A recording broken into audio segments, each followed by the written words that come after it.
to start with the vampire, the movie that has a vampire Nazi in there? Like, are you Well, 100% positive?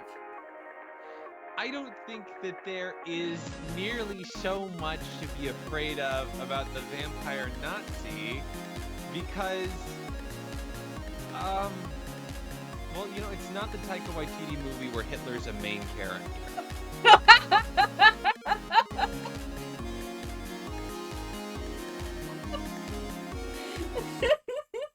I have to watch that movie at some point. You haven't seen Jojo Rabbit? That's No, that's that's a season 2 episode right there. I really wanted to, and then it never happened because I don't go to movie theaters unless somebody's dragging me there. Me and my friend, we'll call Lauren because her name's Lauren, uh, we're like initially planning on like going to see like a stage show that like I think she had worked on, and then we were like having some serious issues getting ourselves there. There's some scheduling problems, and then we looked at each other and we were like, neither of us wants to see this. Neither of us cares enough about this. Let's Was go it watch. Cats? It wasn't Cats. I don't remember what the stage show was, but then we just decided, you know what we really want to do? Let's just go watch the funny Nazi movie that's just come out. And so then we spent like 45 minutes driving around, middle of nowhere Midwest to try and find a theater that was playing the funny Nazi movie. So, in my house, we never went to movie theaters unless it's like a really special occasion, because movie theaters are expensive, and and all those movies are always going to go to Blockbuster eventually. That was our motto. Get it on DVD later or rent it from Blockbuster. uh It's a good thing to go with. I most of my childhood we were only watching movies like once or twice a year, and it was at like the local dollar theater that was like we a went few to the miles. drive-in occasionally, and it was really cheap too. Oh, I went to the drive-in for the first time recently with my siblings to watch um Shang-Chi when it came out because turns out there's a plague and drive-in theaters are like cutting-edge plague prevention technology, it turns out. There's one in the town next to my hometown that has a playground right in front of the big giant movie screen. So kids would go and play on it while we waited for the movies to start, and then when Mhm. like it got too dark to play anymore, they would go back to their cars and sit down and fall asleep watching the movies. It was perfect. Anyways, Well strategized. but that's not why we're here. That's a long tangent. That's too long for a cold open. I'm gonna have to trim that one down. What we're We are actually here. We are here for our, you know, special, fantabulous, first off, so far, one of a kind. You didn't catch that Halloween double feature, kids. Strap in. We're doing double time. It's 1v1, double hosts, double newbies, same number of cast members, but we're doubling up on the roles. It's a real all out brawl of the spooky stuff in the most hauntedest time of year where we just get our supernatural on, except there's no supernatural because we're not doing a supernatural episode that's later. well, they're supernatural. It's just not it's not Dean Winchester supernatural. Yeah, and we're all the better for it. We're Dare you? But it's kind of true. it's no. All the kids that hunt after ghosts and are missing their father figures are totally all right and largely happy children. Anybody that does end up losing a father figure has to go through an appropriate grieving period, and the father figure is actually a pretty decent guy, although a bit of a Nosferatu. But let's get into it a bit. Today, I am your host and yet also your newbie, Noah. And I am your secondary host who will be leading the second half of the show, as well as the first newbie of the night. Thank you, Tiger Eyes, for introducing yourself. Newbie, then host, host, then newbie. Our It's gonna be a names are fun one. under our images. I keep forgetting to say them. We got it's gonna be a real wild one tonight. You know, in keeping with the season, nothing really is right. We're all occupying the borders of the normal, expanding our existence beyond the simple binaries that society has wrapped us in. To be We're a little bit fair, of everything. we never really respect the boundaries of like the host and newbie and what order they go in anyways. So We can barely bother to keep track of what like our core premise is outside of when we're like picking what the movie is gonna be next week. It's not like we're doing hardcore investigation into some things. so if it wasn't clear, the first topic we're going to be talking about is what we do in the shadows, which by Noah's description at the beginning, it kind of wasn't clear because there is a Nosferatu kind of character in the second one as well. There is I guess the Baron does kind of count as a Nosferatu. We're talking about 2014's Taika Waititi, Jermaine Clement, other Kiwis, What We Do in the Shadows, the movie, not to be confused with What We Do in the Shadows, the TV show, also not to be confused with Interviews with Some Vampires, which is the short film Yeah. that predated the movie, that predated the cop TV show that I didn't know existed, that predated the Yeah. vampire TV show that I did know existed. So I don't know. I've only ever seen the TV series up until today when I saw the movie. And honestly, Yeah. there's so many traits of these characters that overlap the TV show characters. Like I was like, oh, the plot literally mimics that of the first three seasons of the TV series. You're gonna flip that one around, cause and effect here. Yeah, whatever. But like I could tell what was going to happen next, not because of like the memes I've seen, which is my only interaction with this movie up until this point, but because the TV series also does it, but in its own unique twist of a way. It was really funny. When I being the host am the one to have first encountered this. I first sort of heard about What We Do in the Shadows. Oh, I can't even remember when. You know, few years ago online. I think probably some Lindsay Ellis video, because I know that when I first saw the, I'm doing my dark bidding on the internet joke, that was in a Lindsay Ellis video. So it's probably from there that I first kind of got to hear about that and That the was a discussion about. that was a GIF on Tumblr. That's how I knew about the show. Hmm. I think it was just like Taika Waititi was kind of a hot thing when Thor Ragnarok was coming out, and so there was probably a lot of talk of him and what he was doing, and like I heard about this like funny vampire movie he did, and like the college I was attending at the time gave us access to Canopy, and Canopy has a lot of international films, including What We Do in the Shadows. So I just watched this silly vampire mockumentary about 3, then 4, then 5, then 4 vampires that live in a flat in New Zealand, and I thought this is a very funny show, a film that I quite enjoy. And then later I watched the TV show, and that was also fun. Although it did take me some time to adjust to, you know, the restructuring, but also not too restructured, as you already indicated. But I'm still watching the show, to be sure. Oh yeah, no, the show's really great. I just realized I heard about the movie before you did. And I did not watch it before you.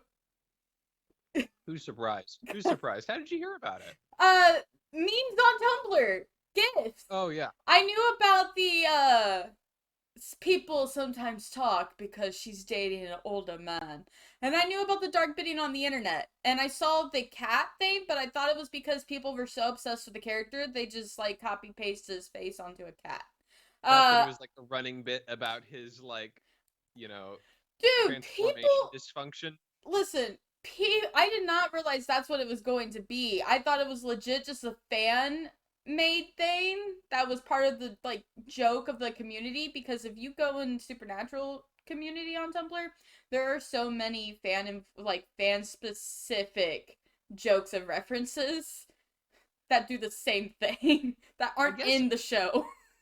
I'd believe it. Certainly now that I know that like a certain fan fiction trope verse thing came out of Supernatural that, as far as I have seen so far, does not seem to have anything to do with the subject matter of Supernatural. No, it doesn't. Yeah, I can believe that the in-jokes would become that sort of esoteric human-animal hybrid sort of thing. So I just thought it was that, and then I saw in the movie. I'm like, oh, this is real. Okay. Nope, it's just real. It's so, and we got to get into that, and I look forward to getting into that. But let's just get into some just basic stuff. You know, I thought that we could watch this episode. I decided to share it because, well, it's a funny Halloween sort of thing to watch, and I'm feeling a funny Halloween sort of time, frankly. I'm in a funny Halloween mood. It's been a rough plague. It's been I a just rough want to have a plague. fun time with a Nazi vampire and his best friend Taika Waititi vampire. I'm comfortable with how often we get to the funny characters also being involved with Nazis in the media we consume. Kind of uncomfortable with it, but it is Taika, so let's go forth. Taika definitely has a thing for the funny Nazi. It is interesting to say the least. Maybe we'll do some Mel Brooks next year. I think it. Okay, that actually is a really interesting topic because I think it's better than having like serious, almost deadly Nazis be on TV because that comes from like old war shows where they wanted to make sure nobody ever took the Nazis seriously, so they always made them just the butt of every joke. Mm-hmm. There's definitely a lot to be said for it as a technique, and there's a lot of like extended discussions that smarter people than me that know more about fascism have had on the subject of whether or not it's an effective deterrent.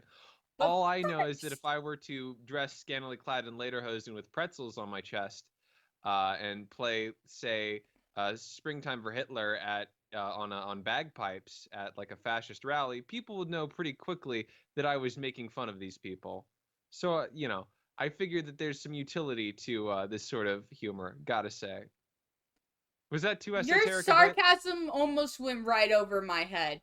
It Um, probably. Maybe I'll cut that one out too. Maybe my new bit is that I just cut out all my bad jokes, and the podcast is just you and me occasionally saying, "Mm-hmm." Maybe that's our new bit. no. Okay, anyways, but first we actually have to describe what happens in the movie. So We do. basically, can you describe it in under 5 minutes? Go. Can I describe it? Okay.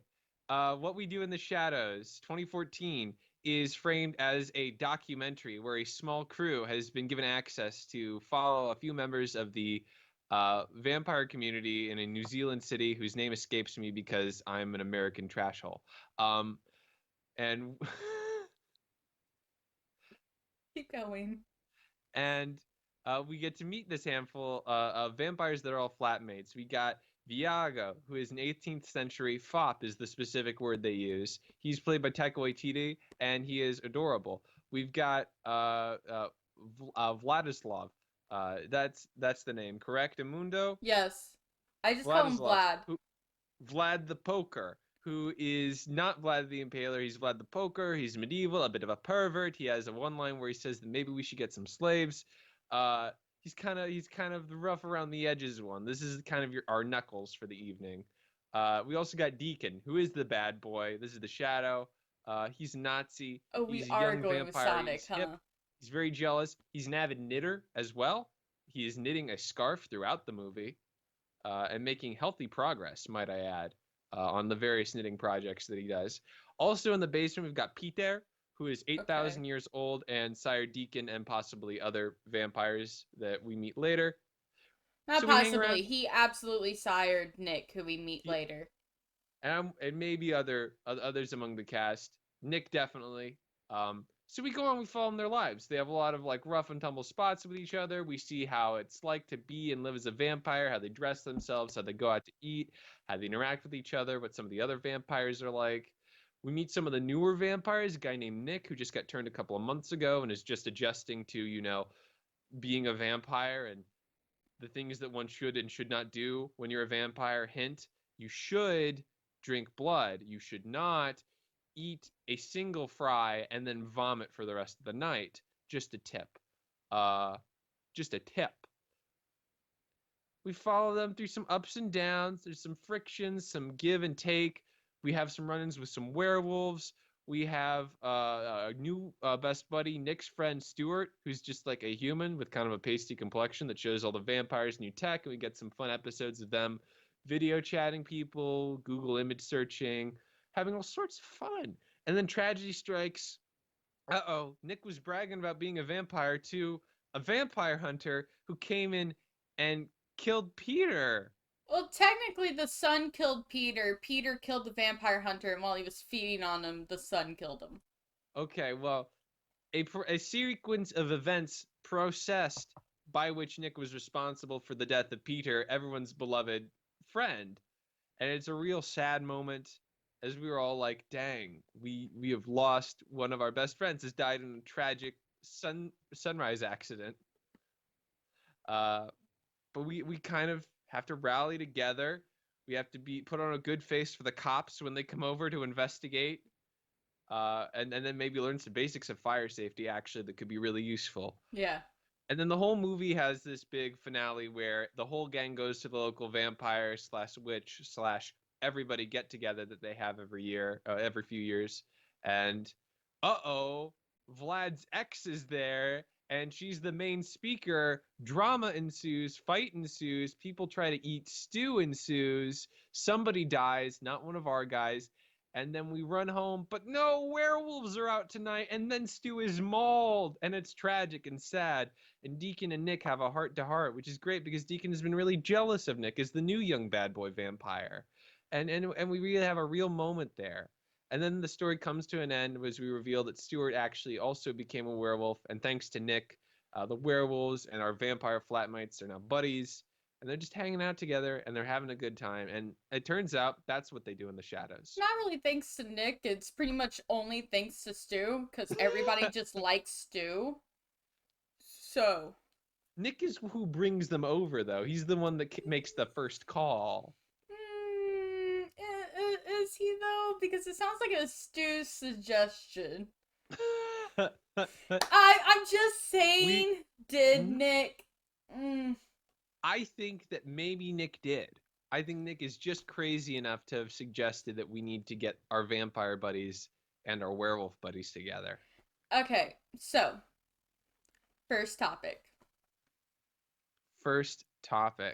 What do we want to open here on?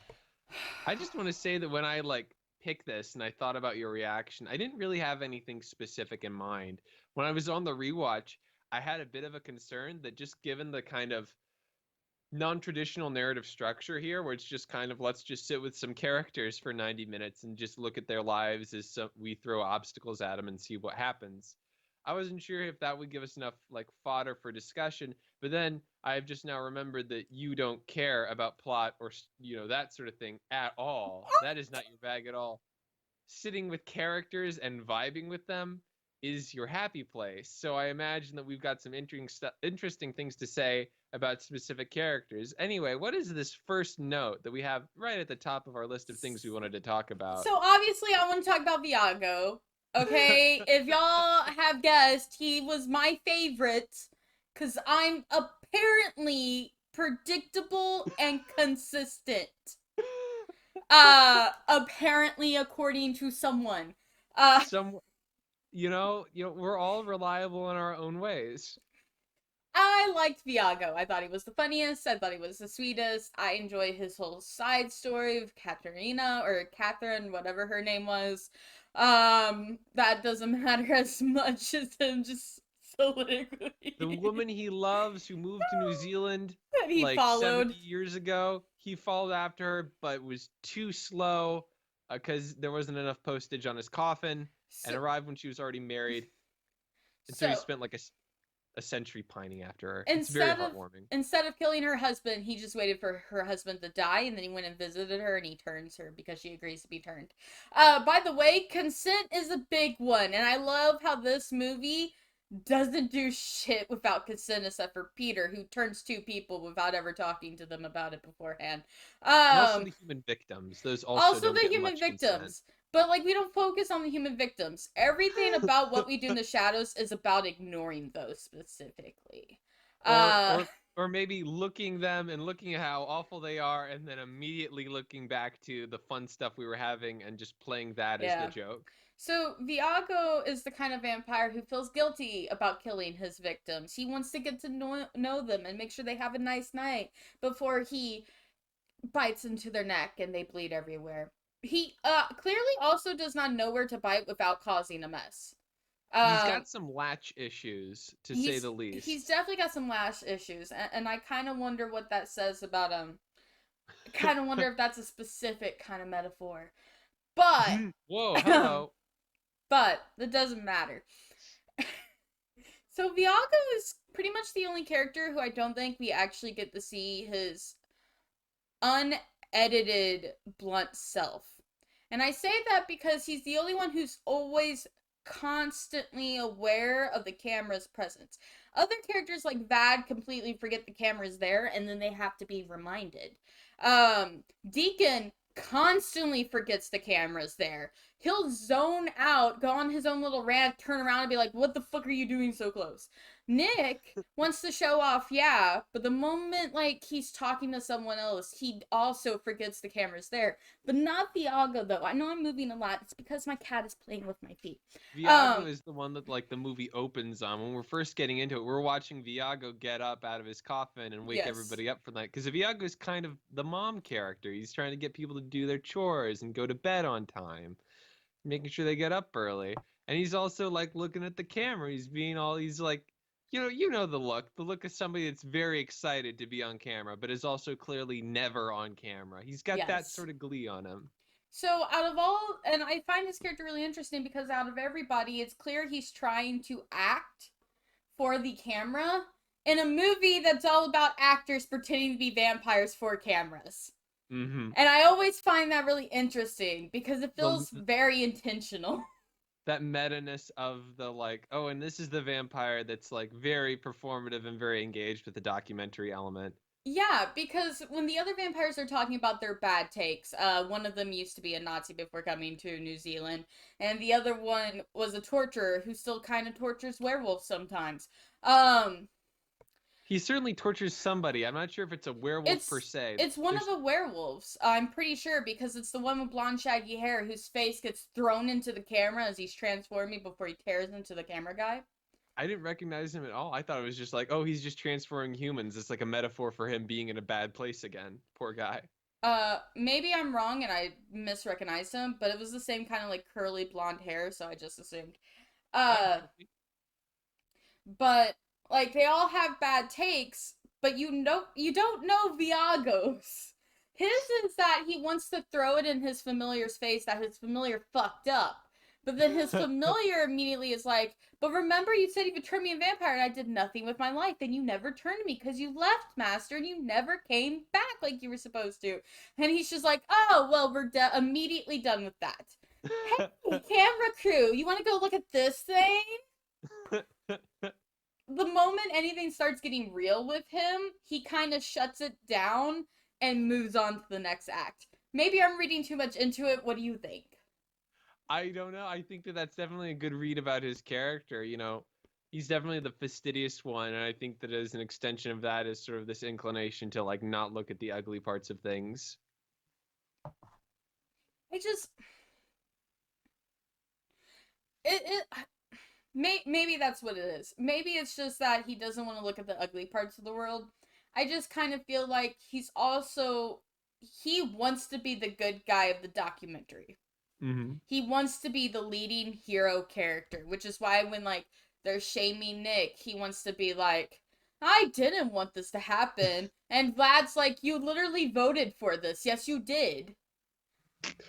He's There's definitely an element of that. I can see that very much.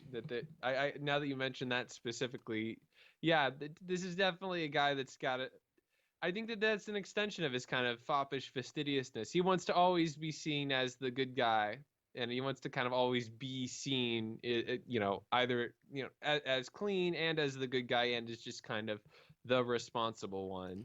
And to some extent, those are true. But also, he kills he's a people because vampire. he's a vampire. Uh, and all the vampires are kind of awful.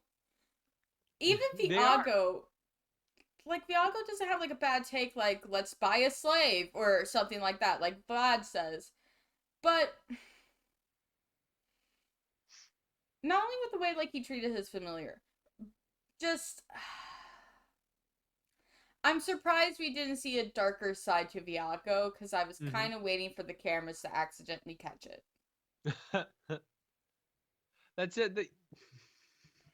I I'm gonna was call you out again. This is very this is not. I guess this shouldn't be surprising. Nobody could uh, be the pure one in your eyes. There's got to be some other foot hiding. I'm And I think that sorry, there's I'm a pessimist. you've got it down. And I think that it's very I think that it makes sense that they didn't just have room for him to do more because Yeah. there's already a lot going on and a lot of like layered elements, but there's clearly some indication of what you're kind of speculating at this.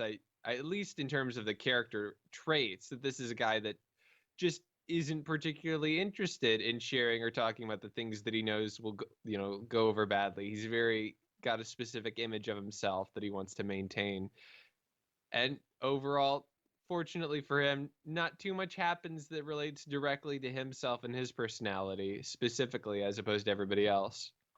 Yeah. Anyways, that's I maybe I am just being too pessimistic. I'm reading too deep into it, but I do kind of feel like I don't know. I kind of feel like he's being portrayed as the nice guy who isn't really nice. I don't think that I would go that far. I think that he's a genuinely nice guy. I think I mean, as nice as a vampire can be that's roommating with That's the fair. Nazi, That's fair. and a guy called Vlad the Poker, uh, and a 8,000-year-old demon. Immediately wants It's to get in their business and Vlad shuts that shit down. like he's very much, Peter is an 8,000-year-old vampire. He will not be coming to that meeting. Uh, Everybody else scared and concerned for Peter. Viago's like, no, no, no, this is just Peter. Peter will not be coming to the meeting. He's going to sleep because he's the old man that lives here with us young people. Um, I don't I don't think he's a nice guy per se. I think that he is just genuinely a dork. Okay, Uh, and part of like that dorkishness is like an inclination to want to be seen in a really good light. that's fair. I'm not trying to say like, oh, he's secretly a fucking, I don't What's know. worse than Nazi vampire? What do you do? What's worse than that? I'm not trying to say I think he has like a deep dark secret. Hmm. I was waiting for them to catch him in a moment where the mask wasn't on. Yeah, yeah, that makes sense. There's definitely a lack of kind of And moments of emotional insecurity with him. and just with all the vampires, it all happens to be deep dark secrets. And no, like specifically in Yeah, this yeah. movie, I mean. Everybody's got like Vlad's secret bad breakup, or Deacon's I just want to be the cool one and this new guy is Is the getting in on cool my one. territory. Yeah. Or Nick, whose secret is, well, he's also kind of a dork. Uh no big secrets there really. Uh but yeah, that does make sense. I wonder what kind of opportunities there might have been for some emotional sincerity, because everybody else except for Peter does kind of get like an opportunity for that like specific moment of genuineness. I guess maybe the takeaway we're supposed to kind of feel is that like a lot of what you read is performative and what I read is just being genuinely a dork was kind of supposed to be like his real kind of sensitive moments, like, and here he is like kind of showing us him working around the house and how the flatmates try to work, and this Well, is like something that he's genuinely and sincerely invested in. maybe. I kind of assumed his sensitive and sincere moments were the ones where he's watching Catherine. Oh yeah, Um, that makes sense. That's very true. That's very true. and those typically happen when a different vampire is monologuing about something. And then you're supposed to be like, oh, it's also relevant to Viago. Don't forget. Yeah, I think yeah, that kind of arc.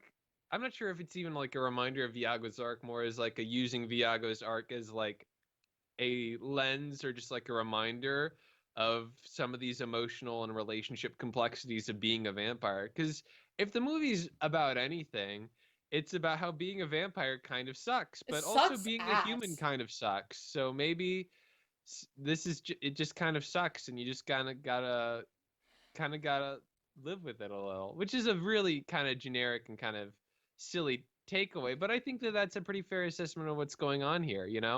Being Sometimes life sucks. being a vampire doesn't suck for two people, and two people specifically. And that is Jackie and those little girls who hunt down pedophiles and I kill them mean, specifically. there's got to be some sucky stuff about being forever trapped in a 13-year-old girl's There's body. got to be some sucky stuff about that, but we don't see it. They're just fucking out there cleaning the streets. So I would add to that list. I don't think Peter is having a bad time as a vampire. I think he's having a bad time because he's an old man and he's got old man problems. I also think he was kind of lonely, and that's why he keeps Yeah. turning people. So there's more people around him, so there's more people he can like to talk around him that he doesn't directly have to talk to. So he Yeah, has I like entertainment, but he's left alone with that entertainment.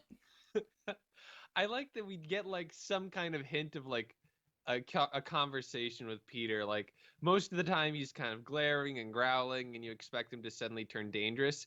But then like we see a bit with him and Deacon when like Stu's doing Stu and Nick are kind of doing the Buzz Lightyear to Deacon's to Nick's, I'm sorry, Woody thing. Yeah. And, stealing all of his thunder. Nick is talking to Peter like you really shouldn't turn him into a vampire. He's a vegetarian and it would really just kill him to have to go out and eat other people. And then Peter's like staring away, but he's like nodding along and he's like, yeah, I understand. Like, yeah, I get that. Peter likes two people and two people specifically, and that is Deacon and Nick.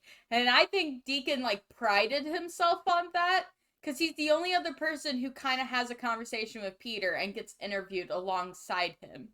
And You took away everybody my vampire dad. and when you're seeing like all the photographs of them, Peter's usually chilling with Deacon and not like directly right next to the other two. So I feel like Deacon prided himself on being Peter's favorite, the one he turned, or at least the one he turned most recently. And then Nick came along and it's like, no, Dad has a new kid. Fuck off. I'm the coolest. I'm the It's favorite me. child. I Deacon like. Deacon is the vampire Nazi we keep talking about. Yeah. Yeah, that's It's a thing. there's definitely not much that gets said about it except for that it's just like a throwaway joke. It's It's a why he's funny. in New Zealand, and It, Peter just followed him there. Peter decided, where else would I go? it's just it's beyond that. It doesn't have like any bearing on him or his character except that he's a bad boy and he was a Nazi at some point. And that was because he's a bad boy. I just, Which is I, it's I kind of feel like Nick is. I feel like Deacon is the kind of bad boy who's only a bad boy in conventional ways. Like, and I say that after we bring up the Nazi shit, and we condemn Nazis, especially neo-Nazis. All of them could fuck off forever. Wait, was that ever a question? I don't think it was, but I just want to state that very clearly right now. But I do find it hilarious how he's always a bad boy in the type of way where he skirts the line of what's socially appropriate. Yeah, he Yeah, runs around town screaming and humping street lights, but he never like tries to harm somebody or anything yeah. like that. He has a very like clear line he straddles. So when Nick comes in and Nick is breaking all of the non-spoken rules, he gets really pissed because Nick is a bad boy in an unconventional way that doesn't fit in with how he thinks bad boys should be.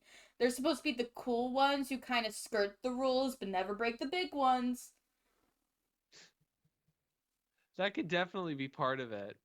I love I enjoy the like extended bit where he's just angry that Nick keeps wearing like jackets that are similar to him and his jackets. I don't think the jackets are even that similar though. They were like kind of the same color. There was like a similarity of cut what kind of struck me, and here's a tangent. Vampire fashion is weird in the what we do in the shadows like franchises as a whole, Oh yeah. because there's this there's this thing where like everybody's dressing kind of old fashioned. Everybody's wandering around in capes because it's funny to see these people in their capes walking around Wellington. That's the name of the city, and or Staten Island or whatever, you Just know. waiting for But you to then get to it. we get all these photographs because like it's a documentary, so of course we're going to show a bunch of still images, and a bunch of them are them a while ago, but the while ago is like the 70s or like the 50s, but every time it's a past image, they're dressed like contemporary 70s and 50s people, and it's okay, it's supposed to emphasize how old the photographs are and how these characters have been around for a while, but it doesn't make sense because to them that's not them being kind of old fashioned. That's, oh hey, remember that day when we dressed super weird and modern, a thing that we just never do most of the time? Except for Peter. Peter never changed his outfit. I But mean, I do get what you're talking about. However, I would argue they do kind of explain that where sometimes they go out to parties and clubs in the victim's clothing. that does make sense. That does explain how they're like, oh, this is how you're acquiring like a contemporary sense of fashion. You've never been to the Gap. Yeah, You're just like grabbing leftovers. basically. But your wardrobe's super limited because of course Viago's got that latch problem. And so there's just blood stains on most of the clothes. That's why he would just let fucking Vlad handle it. I'm just saying, he seems to be less messy. Somebody's got a good latch, and it's not Viago. His latch suffers. Okay. Anyways, can we kind of jump to the vampire dragons portion? Okay. So So, you yeah. wrote this down. Mm-hmm. Why are you comparing dragons to vampires? Like, where did you want to go with that? Okay. Well, to start off with, as you said, this movie is basically just a big old collection of vampire pastiches and tropes that we get to like climb through and explore from different angles, but also from like a kind of banal perspective. And It's fun and it's funny. Uh, which includes like different types of vampires, and nobody knows what the different types are. They're just different types that exist. they're just running around. Um, One of like the tropes that does get kind of played up, especially in the intro, where they're using those still images because it's a documentary that I mentioned earlier, much akin to the TV show. They flash you a bunch of photos, some of like our characters, some of just other like monsters, and there's an emphasis placed on placing on a bunch of different images, placing a bunch of different images from a bunch of different cultures and a bunch of different styles to kind of play up one, the age of these characters, they date back to these different styles, but also the kind of worldliness of vampires as a whole. And I think it feeds into an element of vampire mythology in modern English literature, that English language literature, that is, that kind of reminds us of that old dragons that we've talked about before, which is this kind of notion that, well, every culture's got vampires, or A as we've discussed before in our, vampire-esque kind of yeah, legend. yeah, which is just like as we've talked about in our never-ending battles with the Draconic, every culture's got a dragon, which is true if your definition of dragon is like a Venn-ish diagram cluster of tropes that are A as giant loose as physically creature, possible. a giant creature that has four limbs is like basically the most barest bones you can give a description of a creature and find call that a dragon and find that in every culture. But that's not even the one that like people are like, it doesn't have to have legs, maybe it's just wings or scales, but they don't have to be lizard scales, they can be fish scales, which is why we're okay with letting it be like East Asian dragons. And Or it's just, fur. or fur sometimes, maybe it just calls I itself a dragon, it's kind love of you, long and it Falcor. flies. It's anyway, the act, if you look at it for more than 2 seconds, you realize that you've just made a definition broad enough that you can catch everything and pretend that this is a universality and not you just kind of colonizing mythology. You know, Um, like a personality test. yes, exactly. This is this is the Enneagram of mythology, And I think that the vampires would be the Myers-Briggs. And I've lost the metaphor a bit here. No, actually, I think you got it. Because the Myers-Briggs actually fits perfectly with vampires. Because people often argue for vampires being in every culture in a different way than dragons. And that is, well, every culture has a creature that eats humans. So those are vampires. But that's not true. Most mythological monsters eat humans because humans tell the stories. And, like, I know I'm being very broad, and there's probably going to be people in the comments or whatever saying, that's not a description of vampire, they drink blood. But, like, if you look not at the all... monsters that, like, people who say vampires in every culture eat... They don't all drink just blood. Some of them actually do eat flesh. Yeah. And it's... Is it that, like... And it's that, like...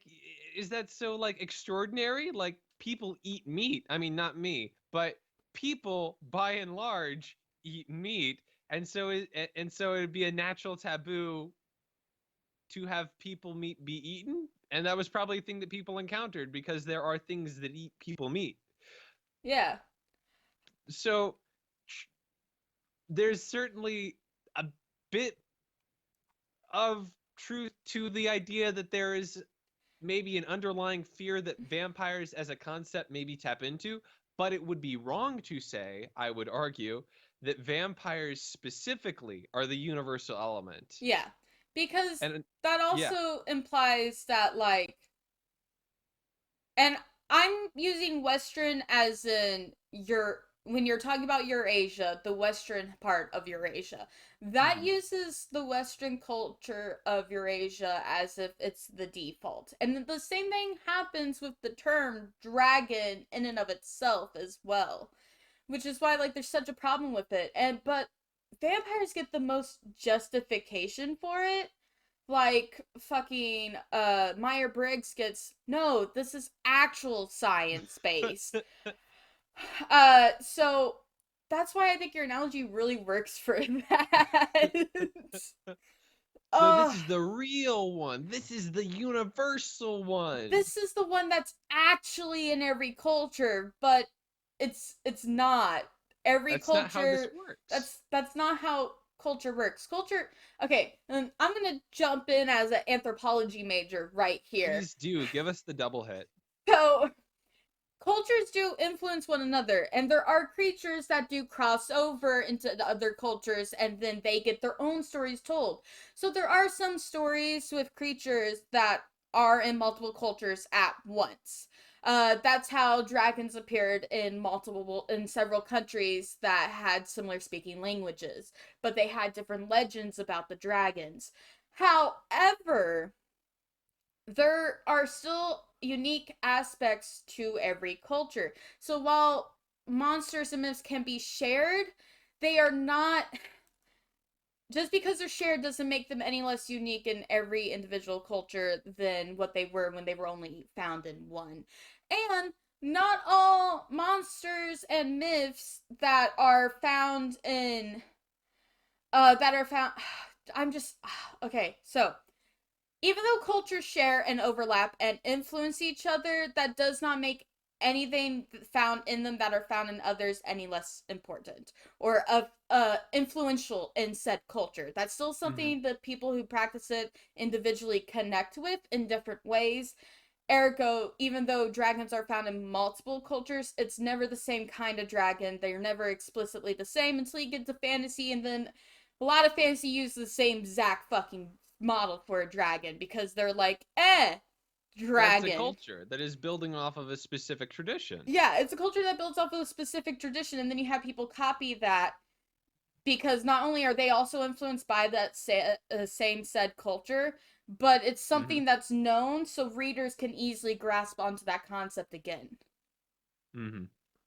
Which gets into a whole different thing about how Western schools unite, like, America's Western kind of teaches everything as a cut and dry model of everything else, so there isn't overlapping, it's just sameness.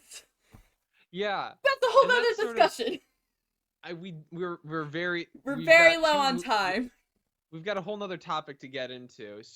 But I do kind of want to ask this question specifically, just if we can afford one last kind of topic here, while we're on this tangent, which is, where do you think that this inclination comes from? This kind of, where does the desire to see this as a universal thing? Because my theory, if I may, Go ahead. is that it's kind of like an easy way to feel like you've done the work of kind of exploring other cultures. Like, if like vampires or dragons are from every culture and they're an element that shows up in every culture around the world, well, then it feels very easy to look at media that takes a version of that actual original culture and twists it to be familiar, so that it feels approachable and it feels familiar, but also has just enough of a difference that you feel like you're connecting with an authentic other, even though what really is happening is that you have just like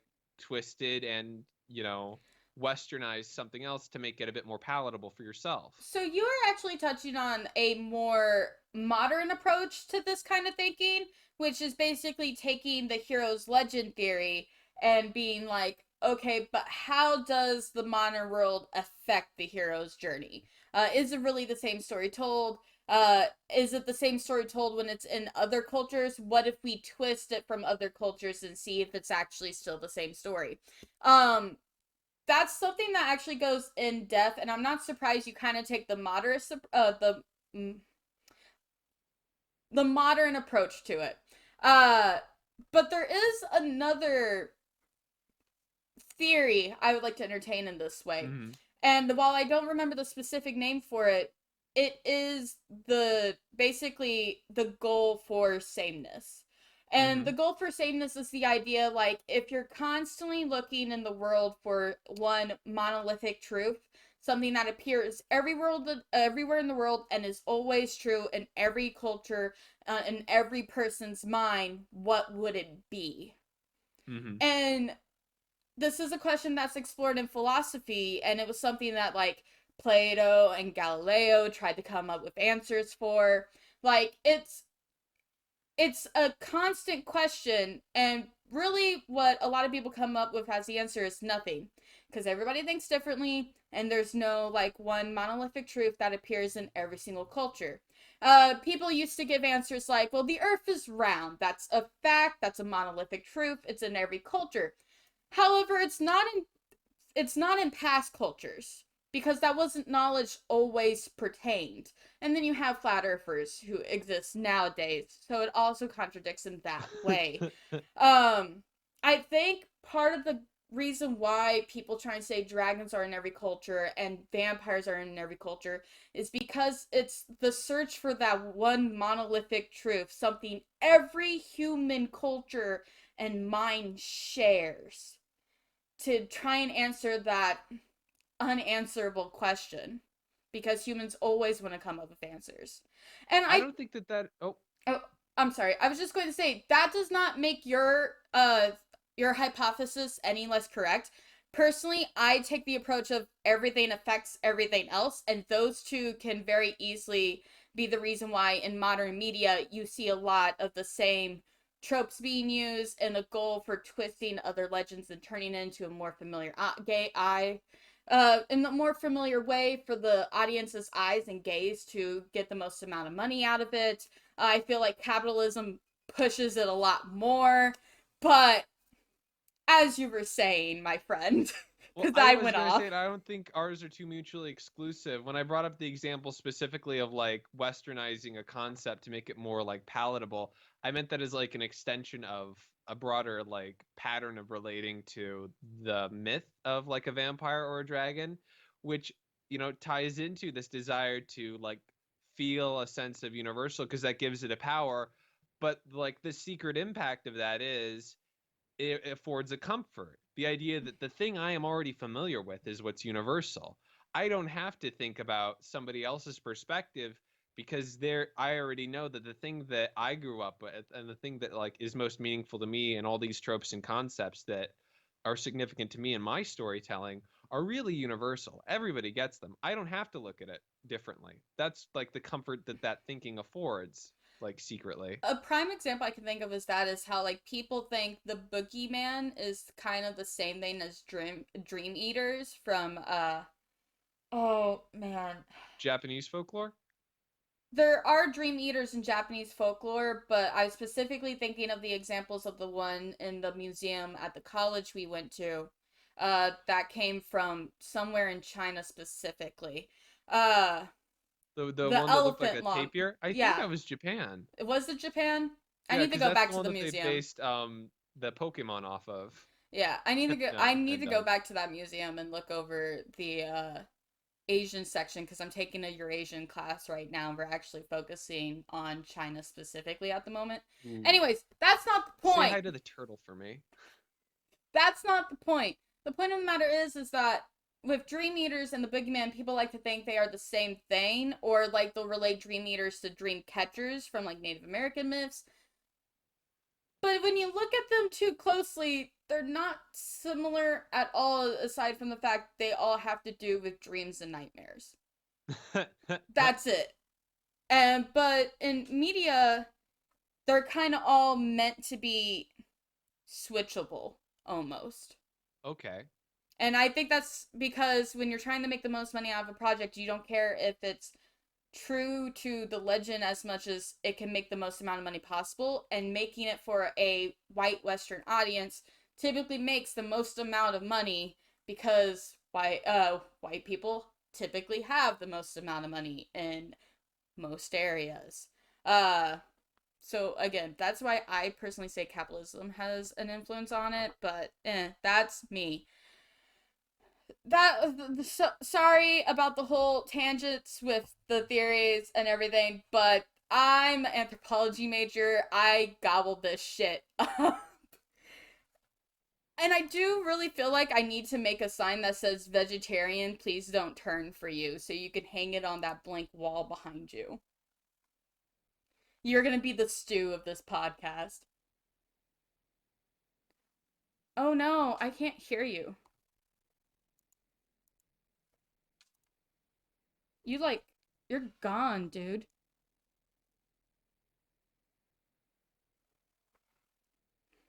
All your audio just cut out of nowhere.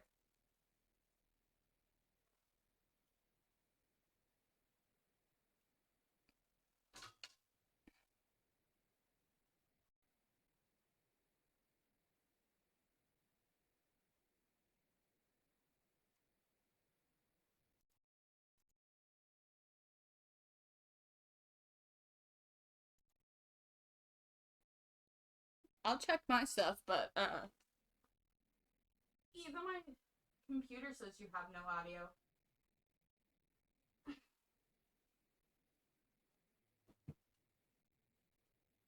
Of course, it would have to happen on the special, huh?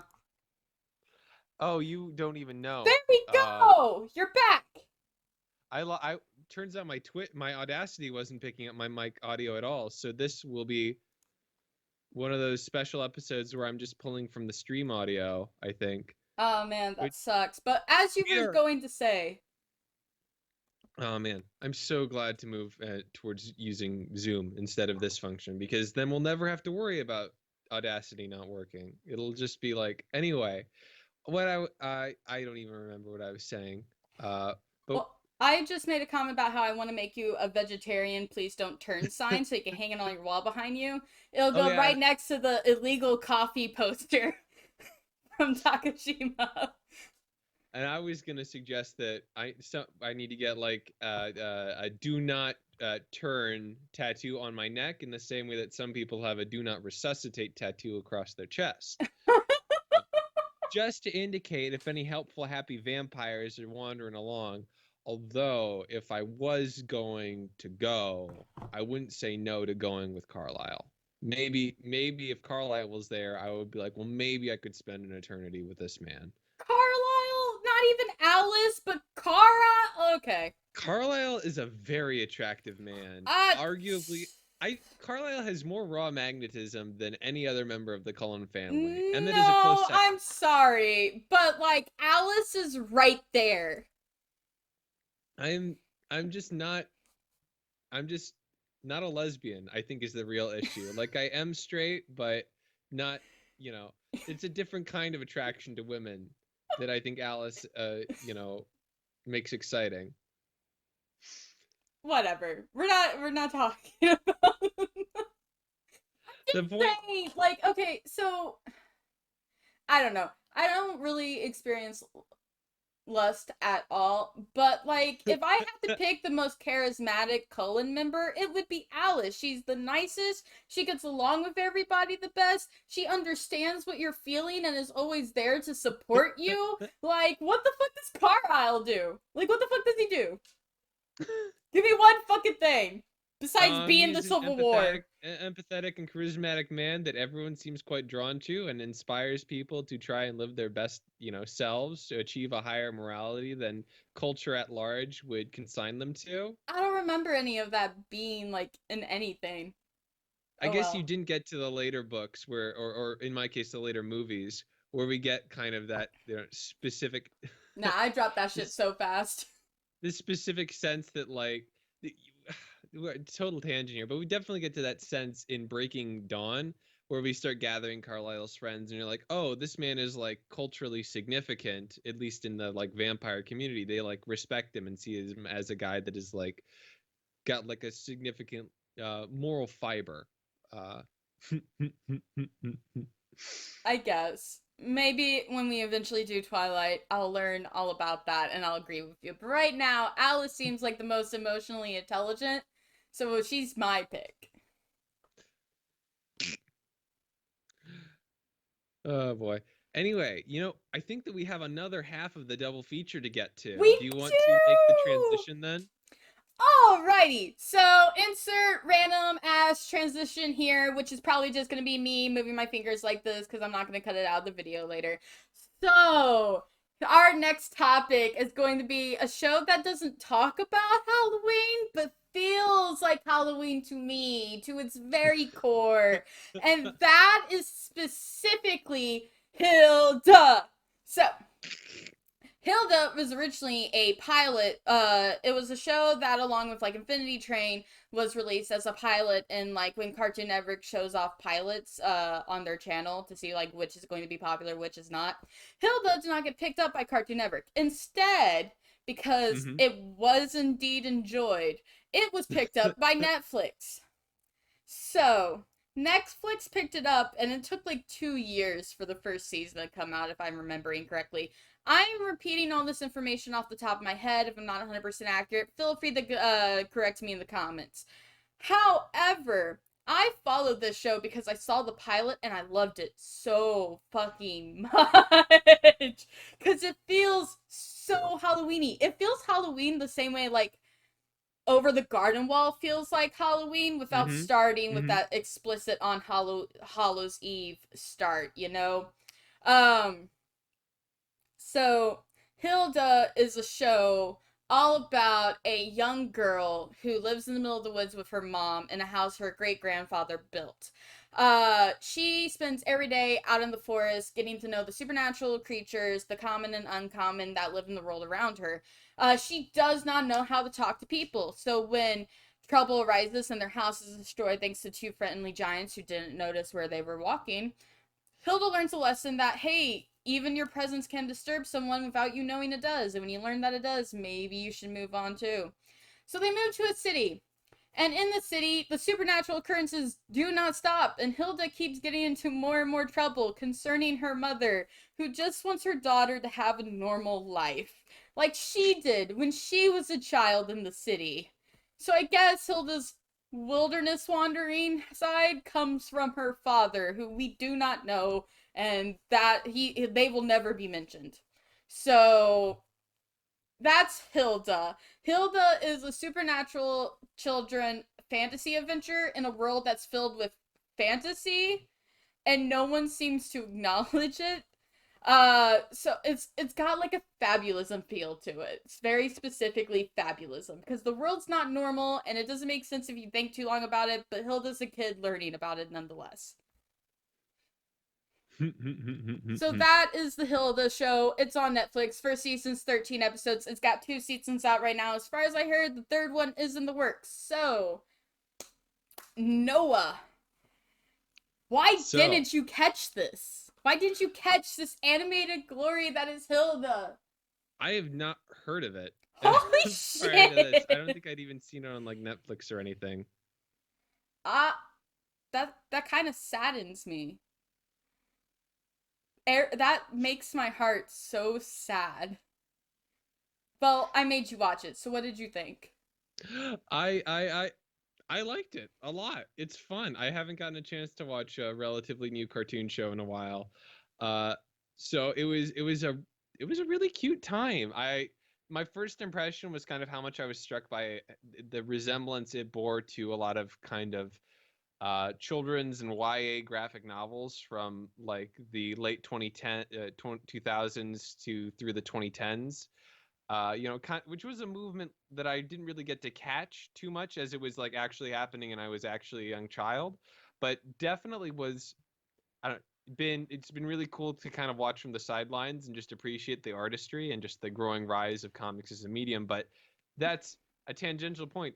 Actually, As a show, yeah, that's pretty interesting because I did not tell you how it's based off of a comic series originally published in 2012. that's news to me. So that is actually what it's based off of. So it's really Huh. interesting that you picked up on that just from like watching it. And I'm not being condescending. That is really remarkable to me because I fucking didn't. Did not catch that bit. Did not catch that. I had to look it up and find out it was based off a graphic novel later. So Hmm. yeah, that was really interesting. I think but besides that, my other impressions were that I really enjoyed the tone of it. I thought that it was really like visually beautiful. I love the incorporation of synth into the score. I'm a sucker for synth patches. I didn't even notice Uh, that until you pointed it out. I really, I'm, I, it, Patricia Taxon has really done a number on like how I relate to synth as like an instrument and just electronic music in general. Uh, I like the world building, the monsters, the characters. I love that. I love that Thunderbird. I love that adorable Thunderbird. Raven is the best. I had just a genuinely good time with the show. With a lot of interesting, I think, moments where they really deliberately tried to tackle bigger ideas. And I don't know if the target audience of 6 or 7 year old is going to walk away with much, but it definitely felt like it was taking a much more level headed approach than similar media did for me when I was a kid, trying to tackle big ideas for small minds Yeah. uh, in a way that it had just another layer of nuance that we've gained over the past decade that free thinking creatives have begun to insert that I appreciate it and I think will proffer us some interesting discussion. All right. All right. Well, so far sounds like a very positive review, and I'm glad because this show feels like autumn to me, and fall is my favorite season because I am that kind of person. Um, I am sitting next to the only reason that I really like fall, which is to say a space heater, which I can now cozy up because God has cursed us and we are in the cold times. Uh, you are such a summer boy. I'm Uh, such a summer boy, but I do appreciate the autumn aesthetic. And I like how mathematically Hilda is Halloween based because it is supernatural and autumny. And that's Halloween, even that's if at no point does it ever feel Halloweeny specifically. it. Never talks about Halloween, but it's a very Halloween-esque show. Yeah. So yeah, how I found out about it was for the pilot, and then I stalked it for a few years until it finally came out, and I got to watch it, and I enjoyed it a great deal. Uh, but so I want to start this off with like, first off, what do you think is the most important subject to start this conversation off with? Because I started the last one with Viago. So where do Okay, you okay. want to begin? Oh, I like the specificity afforded with just talking about the characters first, but so, ooh, ooh. Let's just talk about episode 1 first, because kind of the bigger things that I'd like to talk about kind of happen over the course of stuff or happen in the end and our reflection looking back. But I know that you wanted to talk about episode 1 and its specific themes and subject matter and just go into that a bit more. So do you mind giving us a bit more of a detailed summary of episode 1 in particular? So episode 1 is all about, it's really not one episode, it's episodes 1 and 2. And episodes 1 and 2 really explore the theme of Hilda living in the woods alone, and you get an opening shot of her daily life, which is filled with adventure and her just interacting with spirits that you don't ever see any other humans interacting with that way. It comes very naturally to her. They're all her friends. She knows them all, and it's just life. Which is strange for all the other humans in the show. However, Hilda and her mother are getting harassed by small invisible people they can't see. These turn out to be elves, and with elves, paperwork is everything.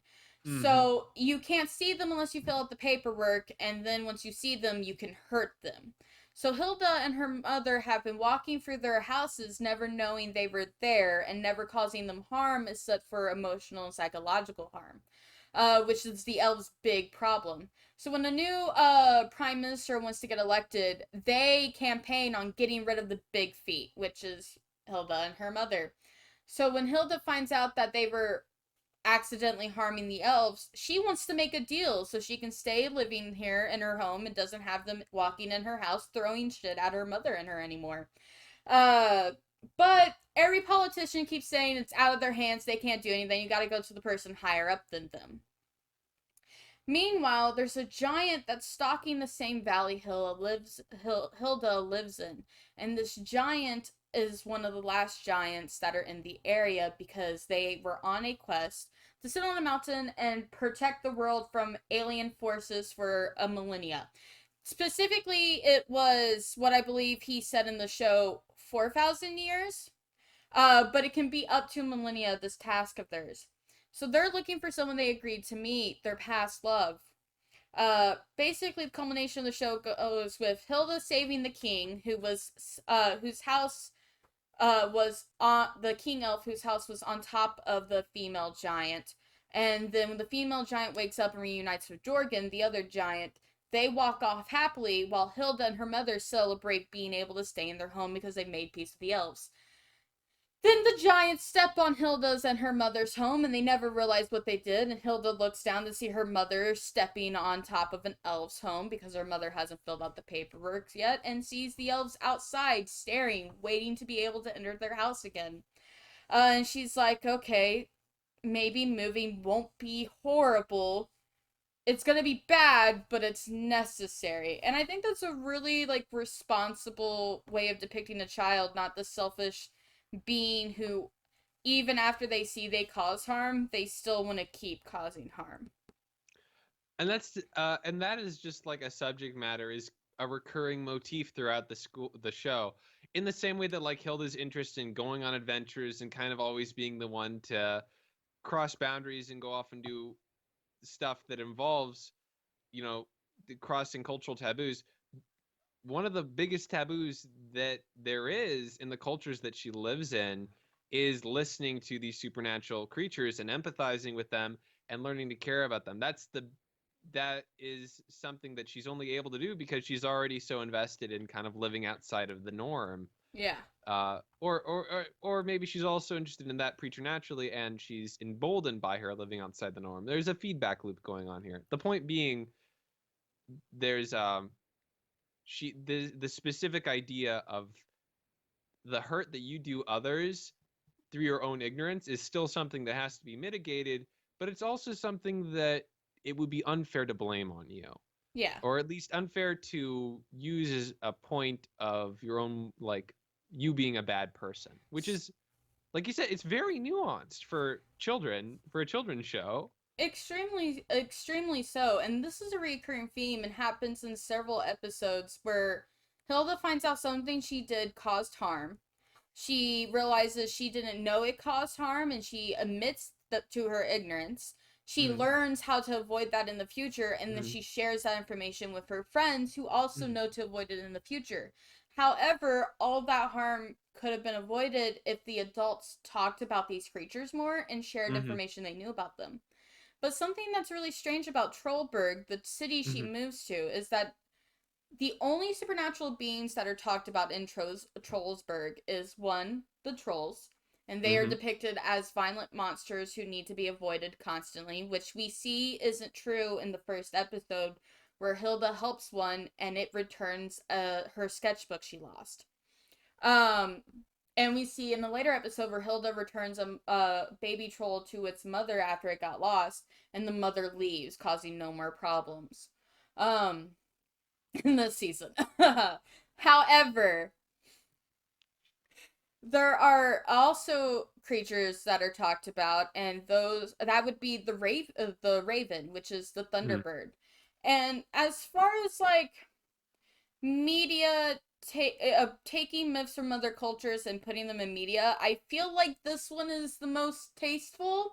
Mm-hmm. And that's because they don't try to explain the Thunderbird in the context of Native American myths, but the world itself has its own legends about the Thunderbird, and it's not like it's a true Thunderbird, but it's a raven that just so happens to also be connected to recalling on thunderstorms because It's it's very kind of befriended the wind spirits. it's very I didn't even know that Thunderbird was like something drawn from Native American myth. I just thought that it was some other niche bit of mythology that I didn't know about, which I guess it is. I just didn't know specifically its origin in America. I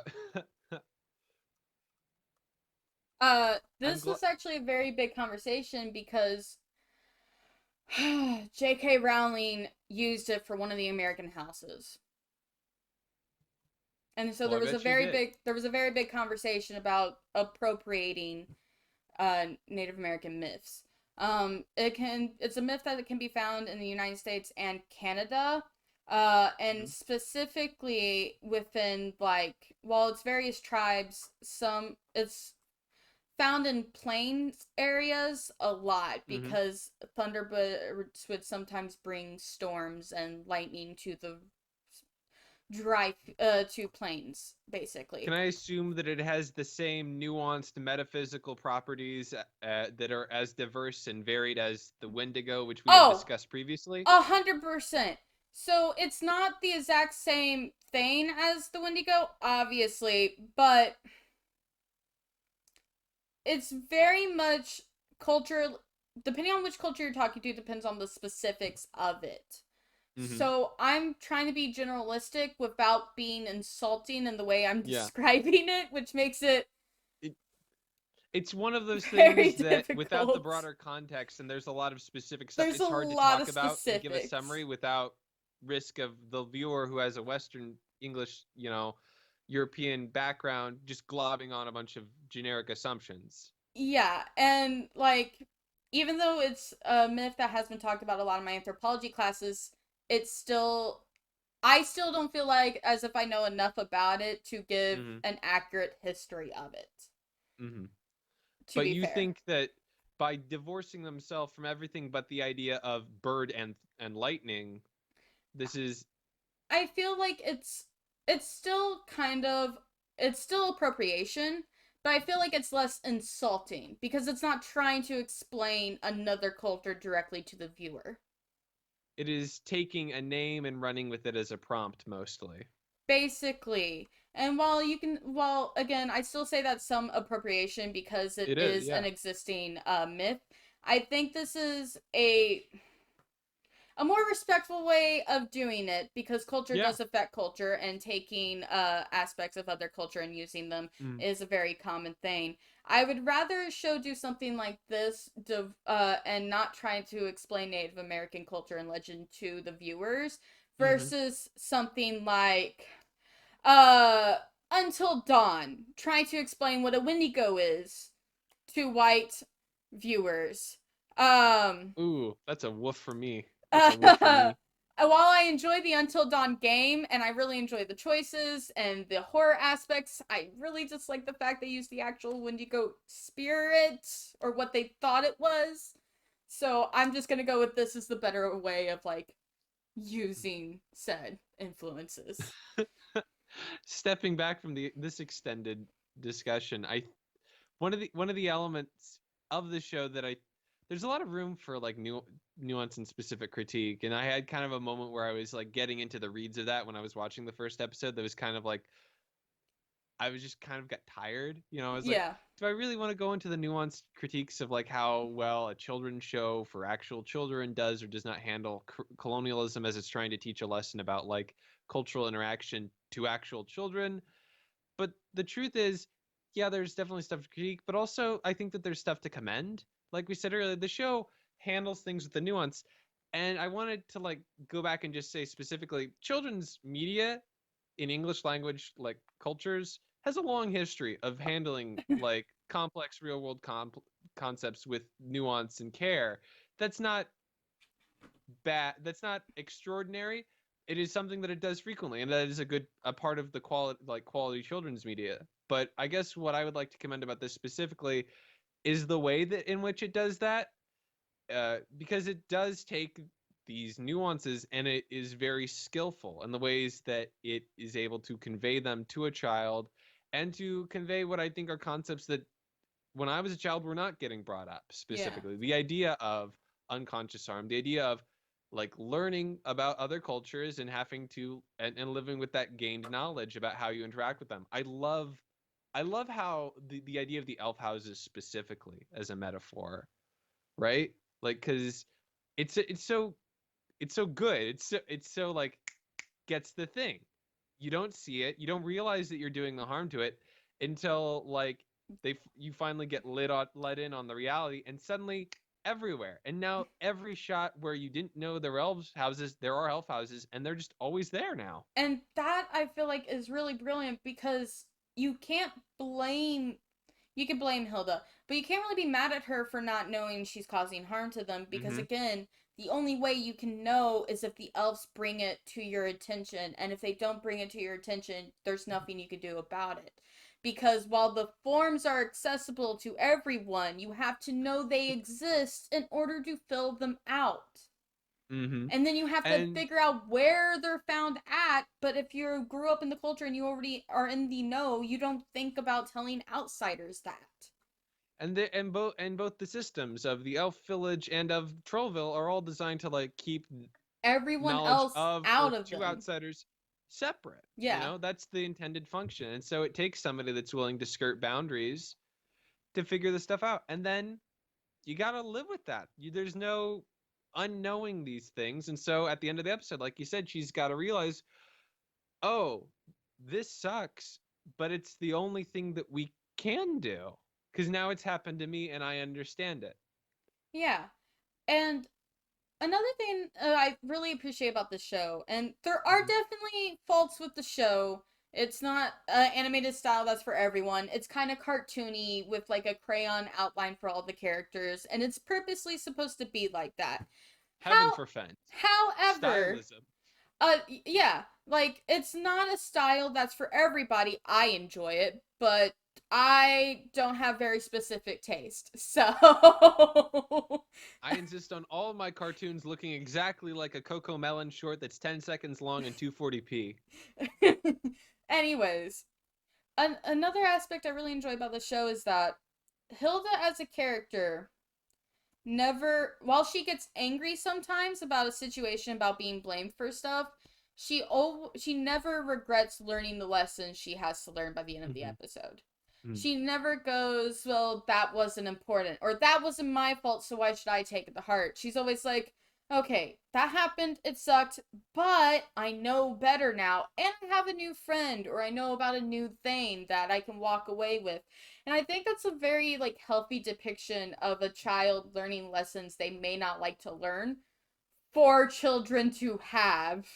Like you're allowed Yeah, to be upset and you're allowed to express your emotions, but just remember this is all part of growing up and it's necessary.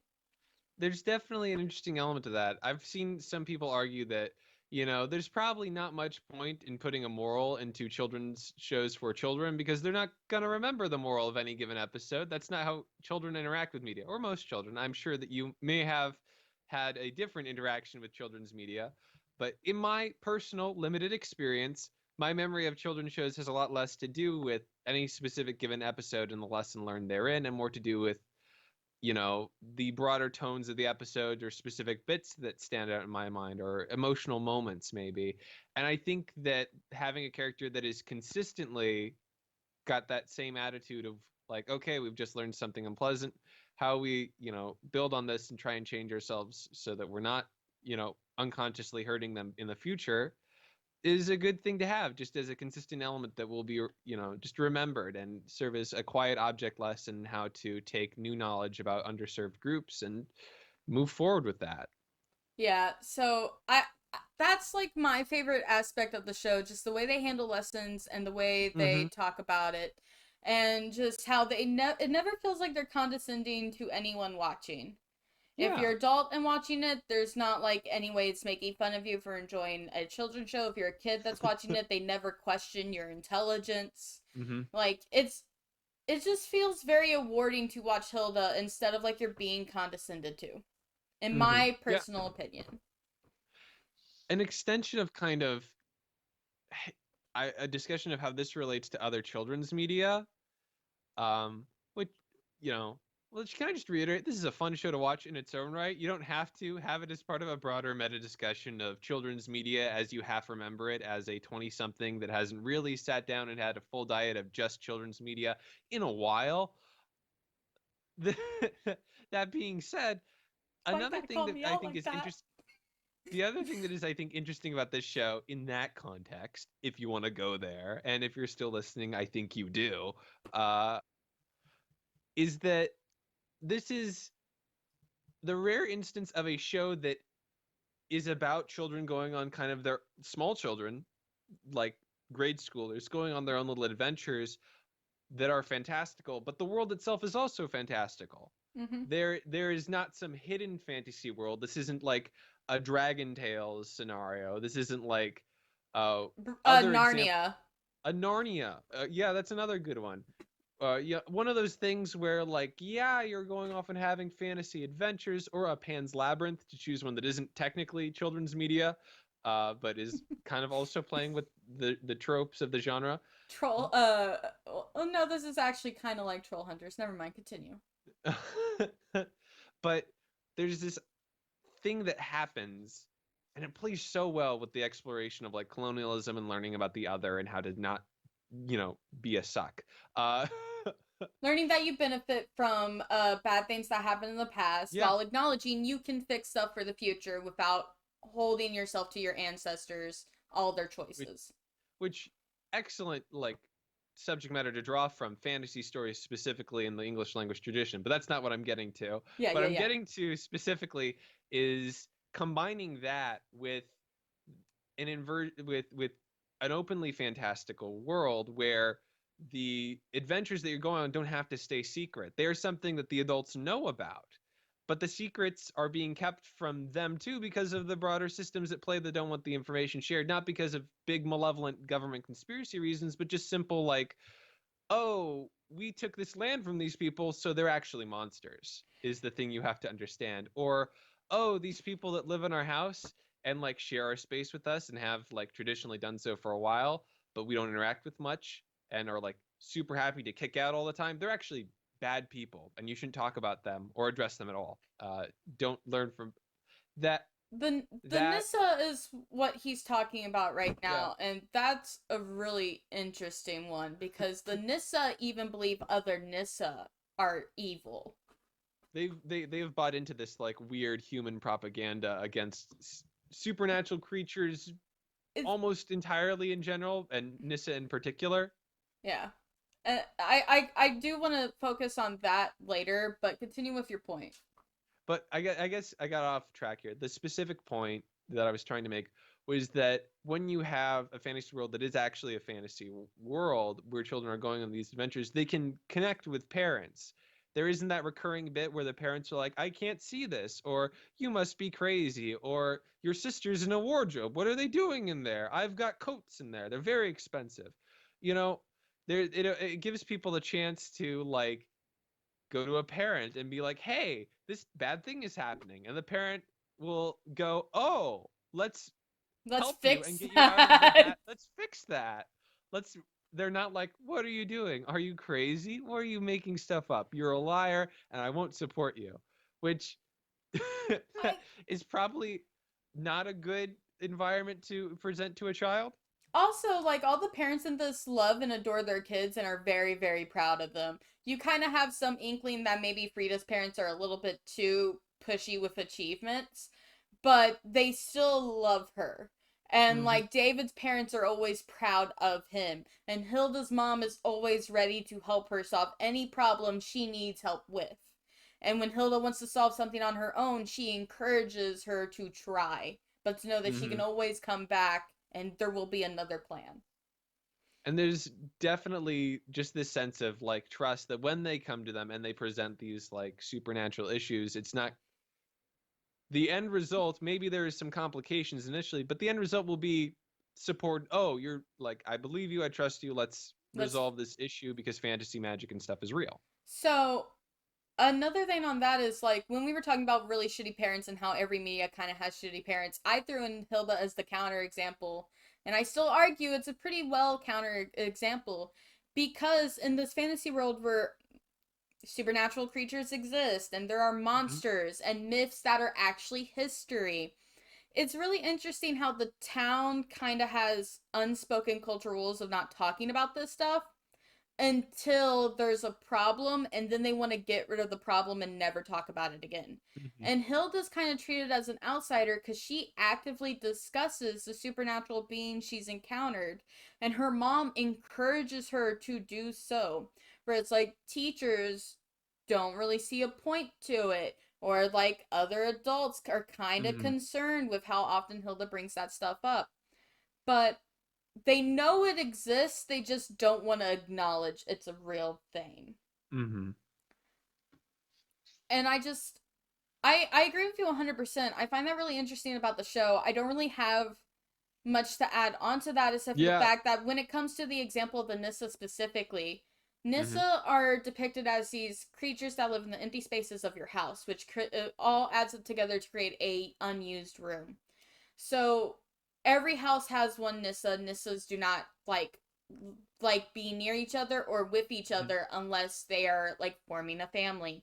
So Nissas all live alone, each in one person's house where they listen to the whole family talk the entire day and like take things occasionally and other times clean stuff up and put things back. So I think the reason why they so easily brought into the human propaganda of how all Nissas without houses are evil is because their culture has them so isolated with only humans as kind of Mm-hmm. exoteric companions because they're not supposed to talk to the humans, but the humans are the only ones they can hear from. Yeah. So I think that's why they bought into the propaganda that Nissa outside of homes are evil, which is why they don't want to talk to anybody else when so many Nissa are getting framed and kicked out of their houses. And that's within the last two episodes of the season. So like we're getting into the finale and like that's a big thing. It makes me uncomfortable like how easily the Nissa buy into that lie, but it makes sense that they do because they have no other Nissa to talk to. And that gets into one of those like, and how strongly do you want to like frame this open critique of like, of the nuances of how it relates to like how these oppressed groups are handled. Like when you could look at the first episode and be like, well, this is kind of weird. Why are they framing it like it's the elves' fault that they're like continuing to let this happen and they're going to a weird, instantly violent response, which if you have to look at it through the specific lens of, oh, this is the oppressed minority, they must be the oppressed one in all circumstances, and not, well, this is a complicated story with a lot of forces at play that wants to look at the nuances of this specific element of the interaction.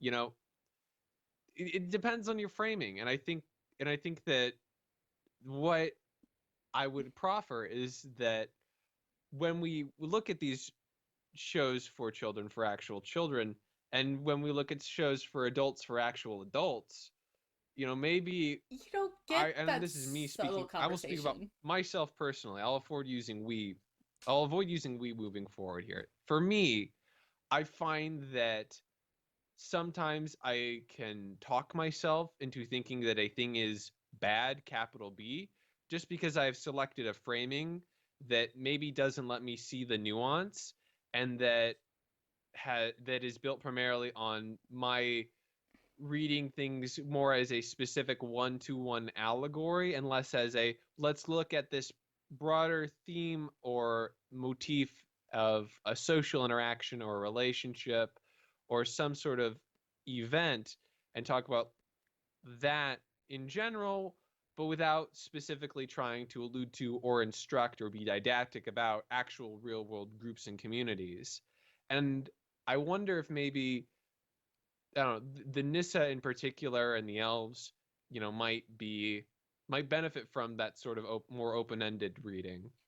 I think they absolutely do. However, I also do that thing where everything I'm consuming, I'm connecting to the real world because the real world affects what I'm consuming. Hmm. That is how creation works. You can't go And I'm into not something, disagreeing with that at yeah, you all. can't go into something without drawing any real world similarities at all. But I feel like the elves are a great example of how if no side is talking to the other one, a situation cannot be solved. A Hmm. problem can't be solved if one side knows about the other and doesn't make Hmm. themselves known, and the other one has no knowledge on it, there even being an issue that exists. Hmm. So if you don't make yourself heard, you can't find a solution. Hmm. However, with the Nissa, I feel like it kind of highlights the opposite effect. Hmm. There are known problems with the system that the Nissas live under. However, due to the magic of their individuals, and this also draws on like rules of Fae. Hmm. They cannot break the rules. The Nissas are kind of like kobolds, actually, and I'm sure there's an actual legend about actual real Nissas somewhere. I'm positive there are, but I don't know it, and I know the Hmm. Legend of Kobolds. So with a The kobold, specific, like a mythological trope of a very yeah, isolated of house elf sort of thing. yeah, because kobolds hate other kobolds, and so they all live alone, either one to a cave, one to a boat, one to a house, and they'll take care of wherever they live. And if a human deals with their pranks or with their the occasional thing going missing, then they get to stay. And if the Hmm. human doesn't, then they bring harm to the human before leaving the house and finding a new one. It kind of feels like that's what the Nissa are and kind of follow similar rules. With the elves, in like different legends and myths, you'll find different rules for elves, but typically elves can only be seen by those who they let see them, and then once you see them everywhere. You don't lose that elven sight because you've been touched by the Fae. And I feel like that's also used in the show, but it's used through paperwork, so they've modernized it instead of by, oh, we elves grant you this ability.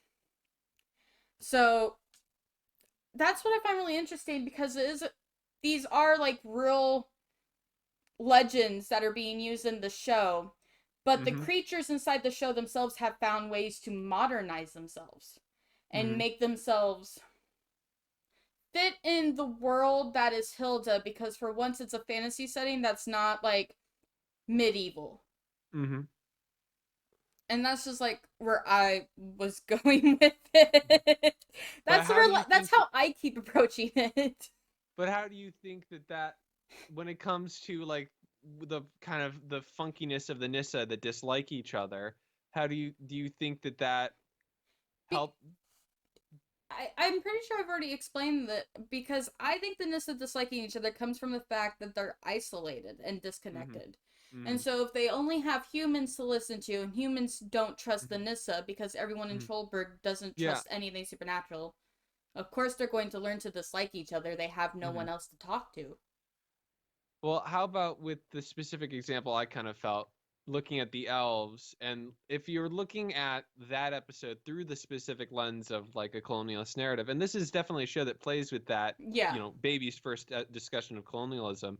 I don't think it's unfair to bring that lens to it, but I think that the problem is when you make that kind of your only lens and use that as a barometer. When I, for example, was kind of doing that unconsciously, where the elves kind of don't, that doesn't look too hot, because if you're reading it as, oh, here is the elves, they are the indigenous population that she has moved into, and this is a story about her learning about the uncomfortable truths about colonialism and how you might be benefiting from the invasion of your ancestors, it kind of puts the blame on the elves a little. Like, If well, if you the elves had just spoken up, maybe we wouldn't have done a colonialism. if you approach it from that, but I would argue the colonialism comes through Trollberg being taken from the trolls, not the elves and Hilda. Because specifically in the first two episodes of Hilda, there's a whole conversation about how the giants ruled the land and then humans moved in and giants kept destroying their homes, so humans moved out. So the giants moved out. Now the elves are doing the same thing. If anything, the elves are kind of the new population pushing into an area. And there is an argument to be made about how like they were But the elves were there. there first is the thing. That's the finicky part. The elves were there before Hilda's great grandfather specifically, but I do think that I believe the parallelism was there on purpose. If Mm-hmm. you approach it through specifically looking at it as colonialism, then yes, it kind of puts the fault on the elves, but I don't think the first two episodes are strictly supposed to be from that Yeah. perspective alone. I think it was really supposed to be a look at how the world constantly changes Mm-hmm. and you either adapt, and the Mm-hmm. humans adapted by all moving into Trollberg. Hilda and her mother broke away from that Mm-hmm. and therefore encroached on territory that they were not aware of because their Hilda's great grandfather did it. Mm-hmm. Or you can look at it from the giants, how the Mm-hmm. giants lost the land first. And I think that comes around to the point I was trying to make, which is that there are other lenses to look at this with, and that just because it fails Oh to yeah, I don't be disagree with fully, that at all. yeah, I just feel like this first episode wasn't supposed to be taken from here's a colonialist narrative, here are the downfalls to colonialism. I approached it from more of if the side that's being negatively affected by something doesn't speak up, then the people who are causing the negative affections may not be made aware of it. mm-hmm. And a real world example I'll give of this is how like in a lot of American schools, civil rights history is not taught very well. Yeah, And so if you don't teach it very well, mm-hmm. oftentimes people of color and white people don't know the history, so they don't know why problems are Mm-hmm. affecting the area the way they are. But even that example, the failure of communication is on a larger system that's interested, like Trollberg, in keeping this down, rather than on Yeah. the actual oppressed groups. It'd be like, in that analogy, a closer example would be like, what if black people didn't mention racism existed? And That's fair. and we Maybe can it see wasn't a why, perfect like, analogy. exactly. And I guess my experience was just sort of what, when I had that dull moment, was like, this analogy doesn't really work, but I like the nuances of like these relationships, and I think it's getting to an interesting subject matter there. And I had to have a moment where I was like, I just need to let go of that for a bit, because that's just not going to work for this. And maybe this is a bad show in some respect for that. I That's don't think fair. that that's fair to some extent. I think that there has to be some willingness to let a fantasy show engage with kind of fantastical relationships and not wholly hold it up to having to be an accurate, coded representation of real world groups to a full extent. But it My whole can thing still. my Oh, whole thing is that the elves the elves are a weird situation because after mm-hmm, those first two episodes, they're not treated as oppressed people. mm-hmm, They have one issue, and that issue gets to be known, and it's talked about, and it's confronted, and it's solved, and yeah, then they go back to their normal lives. mm-hmm. and they're like not a minority, they aren't oppressed, Definitely. they're the only other thriving town aside from Trollberg that we see. They are the And only that's a very people fair point. thriving. You're right. And that does definitely, I think, help distance it from that hiccup that we both kind of recognize as being there, but it definitely helps them that there's not like this continuing sense of, oh, if only this specific oppressed minority would talk about their problems more, maybe it wouldn't keep happening to them, Yeah. That's not like a recurring element. That's just like a quiet, accidental subtext of one specific arc that clearly, by dint of the fact that it doesn't really repeat itself, because they continue to be, like you said, prosperous, it just was like a one-time thing. Yeah. I just I don't know. That's really weird. I personally solve the way I was approaching that episode wasn't Mm-hmm. from like colonialism. I Mm-hmm. approached it from the changing of hands of Yeah, climate yeah, and evolution yeah, because exactly. the giants are basically the megafauna. And while humans chased megafauna, hunted megafauna to extinction, so there was also the issue that some just could not evolve fast enough to not only protect themselves from human, but to the changing climate as the ice age ended. So I approached it from more like that, as like eras change, so will the creatures that exist within the world itself. Not specifically as meant to be a coded discussion of the specific series of events that led to the fall of megafauna in general, but more like, oh, this ties into that as a motif. Yeah, Let's see what that's they how have in common. This that is about change and recognizing like where that comes from. yeah, and that's how I basically approached it because one, the giants fuck off to space. Mm-hmm. I'm not even joking. The giants' Yeah, yeah. job is to protect Earth from aliens. That never gets mentioned again. Oh, that's what their jobs are. So they fuck off to space at the end to do their job somewhere else. Maybe it's not space, maybe it's another part of the world, but it looks like space. Um, and the humans fuck off to Trollberg, Mm-hmm. which I feel is just the bigger talk of colonialism happens in season 2 with Trollberg. So I Mm-hmm. feel like this is all just laying out certain motifs that will get brought in back later, but I didn't approach the situation with that framework specifically. I approached it more from like not evolutionary stance, but like changing of tides. Mm-hmm. Yeah, Um and that makes sense. And I think that we've hit the point where we're both repeating ourselves we a bit are here. basically repeating ourselves. So, let's move on to a different topic. Yes. And I'm going to pick this one. Yeah, what's a good closer topic? This show is very agnostic. I guess I shouldn't be surprised that was the one you wanted to gun for. Well, here's the thing, because a lot of shows in Supernatural, I'm calling you out, their supernatural elements always Yeah, tie back into Christianity. it's super Catholic. The whole It's like it's super Catholic. it's the Sandman thing or the DC Comics thing where like all religions are valid, but This is the real you one. know, Yeah. Even Marvel fucking touches on it. Like everybody the ev- basically. everybody's doing a little bit of Christian supremacy, just But a in little bit. but in Hilda, you get a lot of references to different religions and cultures, but none of them are explicitly stated. Like the Olden reference, which is also with Raven and who is the Thunderbird. You get the different fays from different legends that are in this show. But religion itself is never brought up. Hmm. It's never even touched upon. Souls exist, magic exists, but religion does not affect those things. You can These use metaphysical concepts exist for their own sake. They don't have like some broader like there's not like theological tie-in. yeah, there's not like some religion you have to be a part of in order to study the magic. There's not souls don't follow the rules of a very specific religion in that world. Like it's very religion is not talked about. Religion just doesn't exist. Magic is real, magic is here, magic is a part of the physics of this world and we Mhm. treat it as such. Or we There's don't talk definitely about an it at interesting all. It's a very interesting element to that, of course, too, because it's got this sense of like, well, there's a freeing element to it that it becomes a bit more accessible, but also, when you think about it, doesn't that also kind of, distance itself from a lot, like it's already really distanced from just about anything that it's inspired by. But, it's a very kind of modern concept, an idea of like magic away from religion, don't you think, to some extent?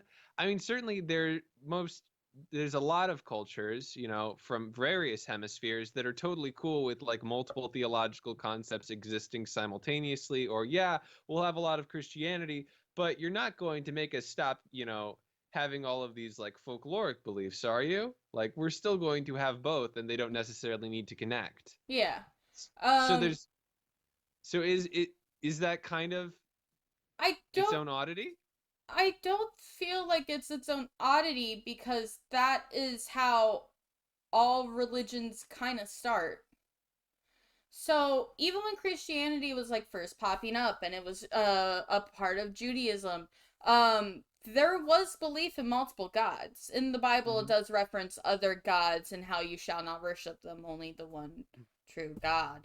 Um so there were at when Christianity first started popping up, there were people who believed in other religions Well, being I'm not trying true. to come at like a critique of the broader concept of a religion affording Well people then the chance to have folkloric beliefs. I mean specifically here with Hilda and the idea of a fantasy world that like has fantastical elements that a lot of them will are actually sourced from what we would call religions nowadays, but are distanced from like the sterner stuff that makes up the core of a religion. okay, I think I misunderstood your original point then because that's not what I thought you were talking about at all. I I just meant that, like, isn't it kind of an odd thing on some level to use things like you said, like to reference Odin or bring up souls specifically as a concept, which is a thoroughly religiously loaded concept, yeah. but also to keep it kind of distanced from mythology. Isn't that sort of like an odd secularism that's sort of a modern thing? I suppose so if you think of it as secularism. I didn't really think of it as that. If that is really a modern take with it, although I would argue that this isn't like the first kind of time this stuff has Oh happened. no, Like, definitely not. so that's why I'm hesitant because Odin gets referenced in a lot of things, but Hmm. like Norse mythology doesn't actually affect whatever story is referencing Odin or anything, you know? Yeah, So, there's definitely a broader tradition of like a secular magic yeah. idea. The idea of that, and I guess what my I point guess is that it's sort of funny that we've gotten to a point where magic can be separated from religion as a concept and can exist wholly unto itself in storytelling. maybe I'm misremembering, but I'm pretty sure like Ursula like Guin does that. Like Oh, magic exists, but it's not tied to religion in her books. yeah, I Uh believe it. And so I guess it depends on like what you consider modern because those books are pretty old. well, like when I say modern, I mean, within the past, couple of centuries, largely anything That's fair. after the Civil War, maybe. That's fair. That's fair. Which is actually where you get a lot of like modern occultism. That is true. Okay, yeah, I don't disagree with you. And that approach, absolutely. My brain defaults to modern being within the last 50 years. If it's 50 years or older, it's historic. Well, that's because That you're an that's anthropologist and you've been digging up cigarette butts from the 70s for the past 2 years. okay, listen, you don't gotta call me out. But yeah, that's the total reason why. In archaeology, if it's 50 years old or older, it's historic. Um, and so anything more modern than that is modern, and that is all I'm historic. going to tell my So parents they're historic. you want to know what? That's what my great grandmother made that joke when I told her about that role. She's like, "Oh, I'm historic." Okay.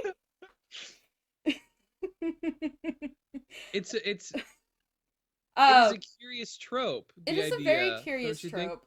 But I like that it excited you about that, because isn't that the point, really? That it makes it so much more accessible to play with these fun and fantasy ideas and let you kind of deal with these sort of concepts without the really loaded political socio-cultural baggage of any given religion. So that's the thing. This show is so political. This show is so political, but it's not political in the religious way. And like, Yeah. I don't know, maybe it's because I grew up in Indiana and everything in Indiana has to tie back to religion some fucking how. And I went to 7 different churches throughout my life. I went But to 4 different private schools. actually 8 now. 8. I've been to a more recent one. But like, it was really relaxing for me to see a show talk about the supernatural without having to tie it into religion. Yeah. Even the Thunderbird is distanced from its original, like, cultural concept. So you don't have to know about that culture or the religious beliefs of that culture to understand Thunderbird. Odin is separated and depicted as, like, a war hero in the show, but isn't called Odin. Yeah. And, like, so that's removing it from its religious context to an extent. And in that way, it's just, for an atheist, like, for me as an atheist, it allows me to enjoy the show more. Because unlike with Supernatural, I don't have to think about how, if this world's rules actually existed, I would be burning in hell. Yeah, that's definitely a freeing element, and we're both not particularly religious people, so I can't speak for and we're both. I am specifically ex-Christian. You were Indiana, so by osmosis. Lots of different branches of Christianity, A lot of actually. different branches of Christianity had a role in forming what your atheism is and mine. So I'm curious what somebody from another religious background would feel like approaching the show. I know specifically me, back when I was being raised in a religion that does a specific like subgroup that does have kind of a tendency to regard things with kind of a caution and suspicion a bit more than the norm.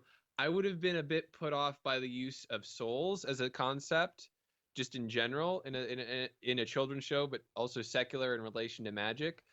But that's just because it's probably the one that's closest to actually Christian religion, in that it is a concept that Christian religion deals with. That's fair, but like, I don't know, when I approach it from the background I have with Wiccans, because my aunt actually started teaching me the religion when I was 16. I'm not made uncomfortable by the concept of witches in the show. It actually feels more liberating from that perspective because they're not being hunted down. They're not being persecuted. Magic is accessible to the wider populace. They just choose not to access it. And season 2 is even better with that. And witches specifically.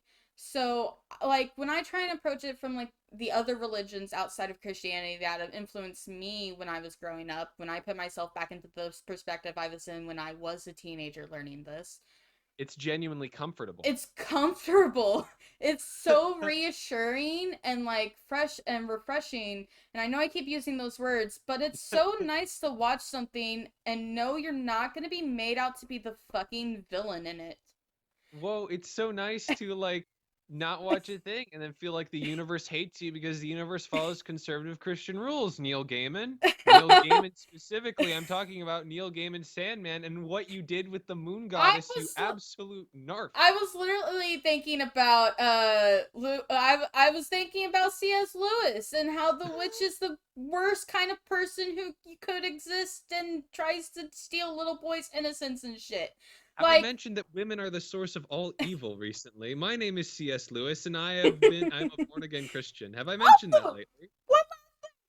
Like, Hilda being one of the first fucking shows that has 2 female friends and the one guy friend as the friend setup. Oh my gosh! And the guy friend is the relaxed one and the one who's kind of like, yeah, I'm along for the ride, instead of being the one who has to take charge. Holy shit! Holy shit, I love it. Oh my gosh. I am so sick and tired of seeing the trope where there's only one female friend in a fucking friend group, and they all always have to end up with one of the guys. I'm so done with it. I'm so done. It's a relief. It's a freedom. That. So we've Ah, gone through, we've had our double feature. We've talked about them both to a even great extent, a bit longer than we had planned, but still not too long yet if we can wrap this up tight.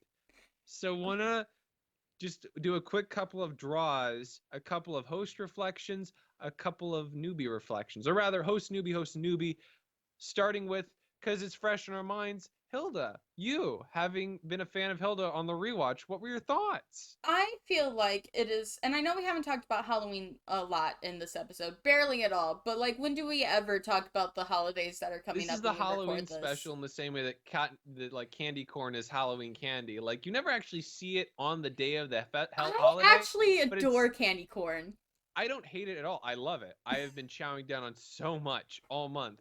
But it's also one of those things that like, yeah, it's Halloweeny, but have you ever gotten candy corn on Halloween? Like it'd be weird, right? It'd be like a fistful or it'd be like individually wrapped bag.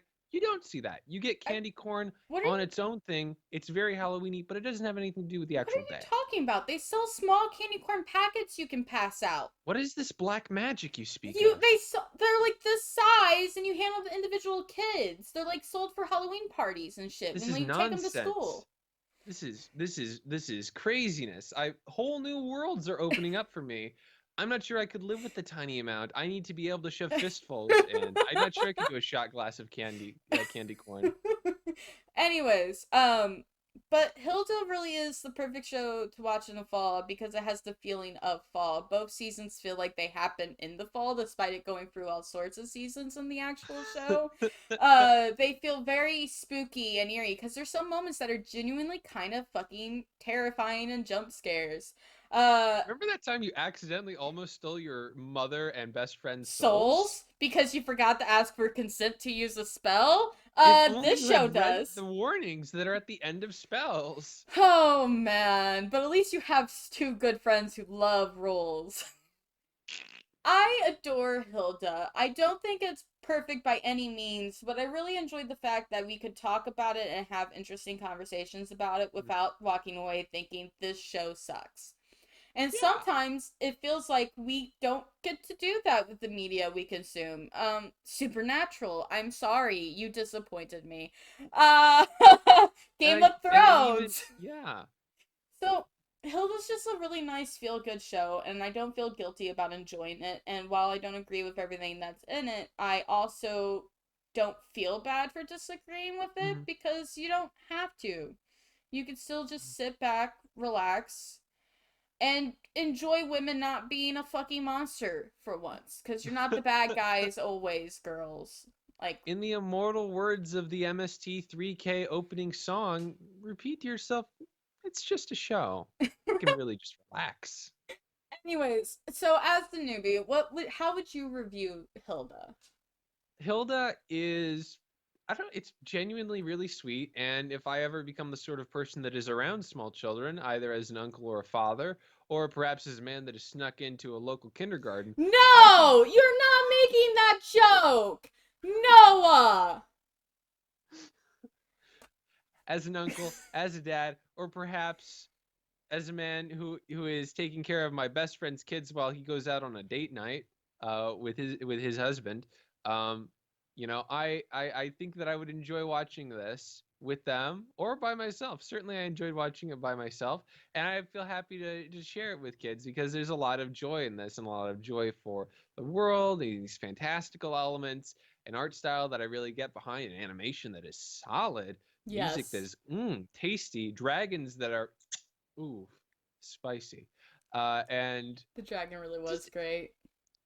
just a I don't know, it was a fun time. It was a fun, solid show. And like we've said before, I really appreciate that.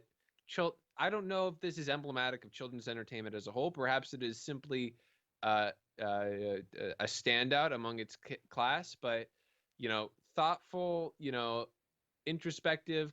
Want to teach you a little bit about the world and other people. And it shows when I was a kid lacked a certain level of nuance that this allows.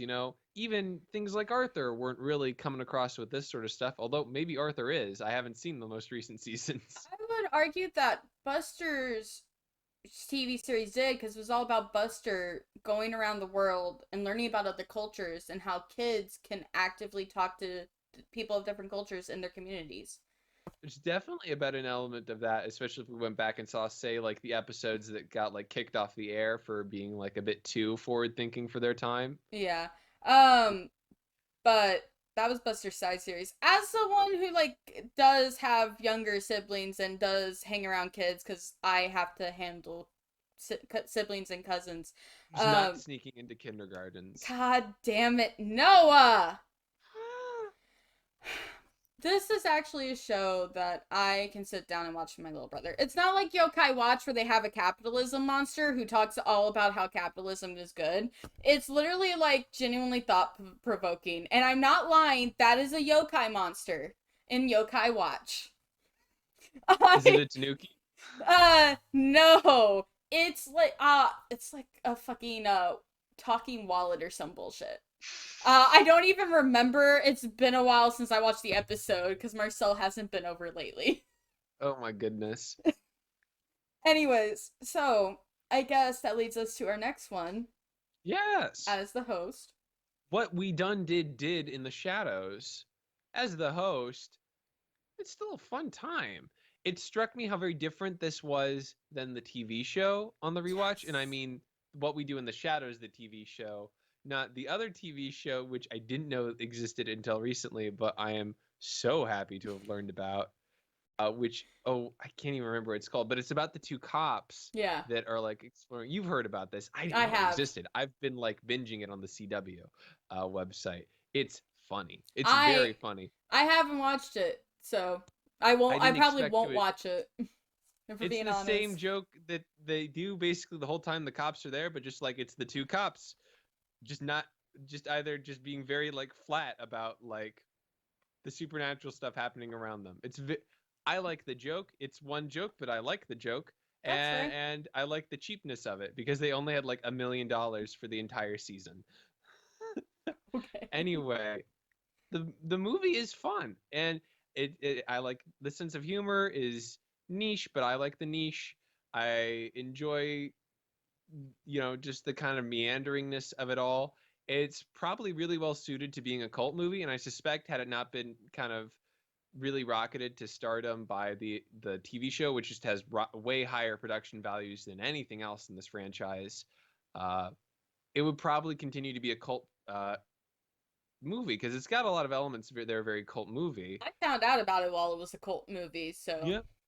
Due to its success as a cult movie, it became this sort of high production value thing that does admirably kind of keep to a lot of the core elements here and expand and add them kind of a bit more of a character depth, if perhaps at a loss of the raw humanity, I think, of the movie, if that kind of makes sense. There's an emotional sensitivity that I think that exists in the movie, a lot of quiet moments that are kind of afforded by I keep saying afforded today. That's my word of the day. Take a shot every time you've heard me say afforded. I said fucking refreshing so many times. Like, don't worry about it. Refreshing. Today we're an ad for crisp soda. That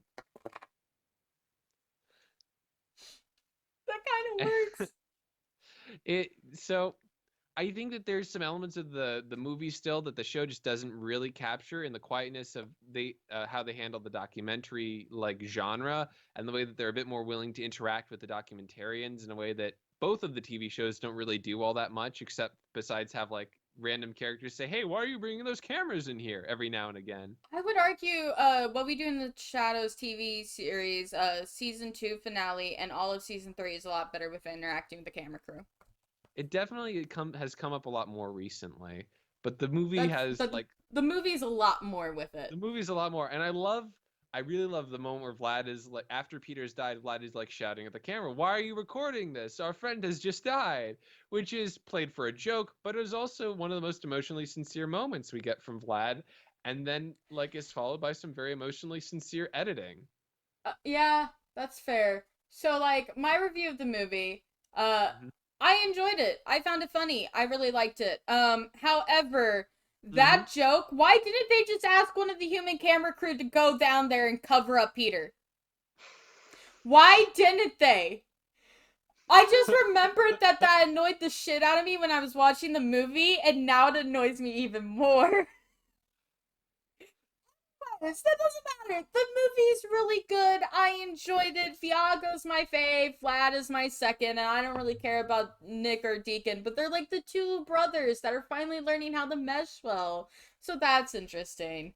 I would recommend it if you enjoyed the TV series. You're going to enjoy the movie, and you're definitely going to see some similarities because the TV series definitely borrows from the movie plots. If you haven't seen the movie and you haven't seen the TV series, it's a funny vampire show that plays on the tropes of vampires and knows it's playing on those tropes and wants you to laugh along with it because of how ridiculous they are. Mark Hamill's in the second season. I'm talking about the movie. Oh. But Mark I thought you were talking about the TV show and you were recommending the TV show as well as the movie. No, both are really good. Even if you haven't seen the TV show, the movie is really good and it does that. And the TV show takes that and doubles it. So just if you enjoy vampires and even if you don't, give this a shot because it makes fun of them in a way that makes you like the vampires while also liking the way they get made fun of. In keeping with our new bit where we get rid of all the things that I do that are dorky, I will be cutting out that bit where I totally mistook you for talking about the TV show when you were talking about the movie. And I will be leaving it in.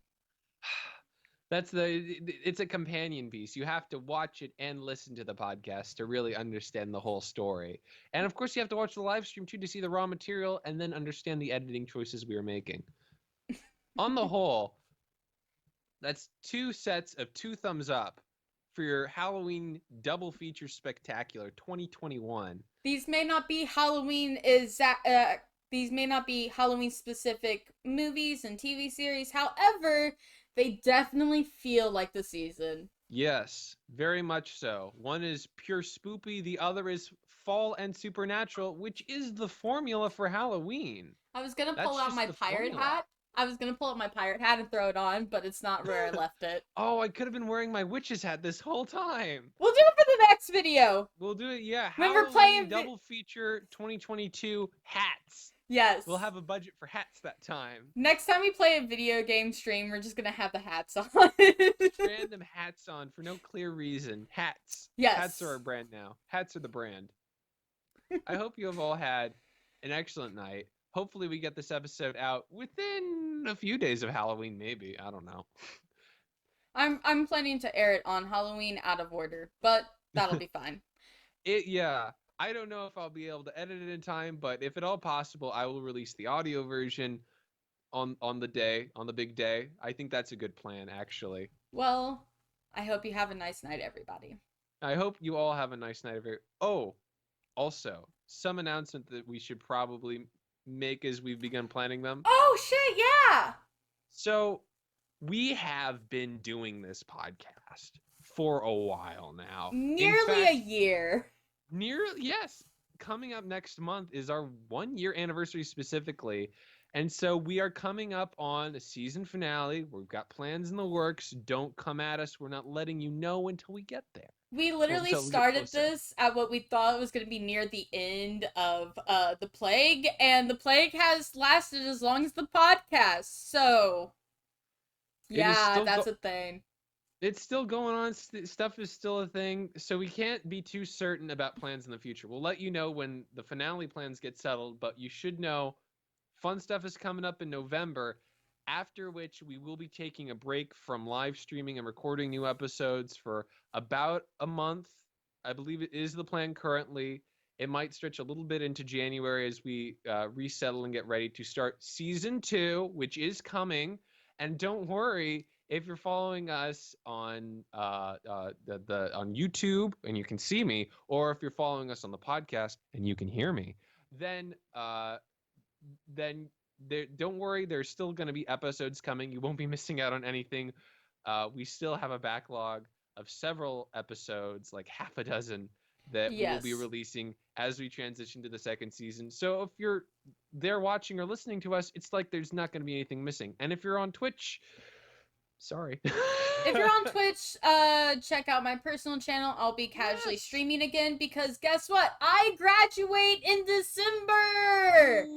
I'm out! We are there! finally. So once I'm graduated, I'm going to be able to casually stream a lot more. So while I will be taking a break from streaming the podcast, and we will be working on increasing like how we edit and all the extra stuff we could do with the channel, I will be casually playing video games again. Probably in the morning in UK time when I originally did, because I just apparently stay up all night.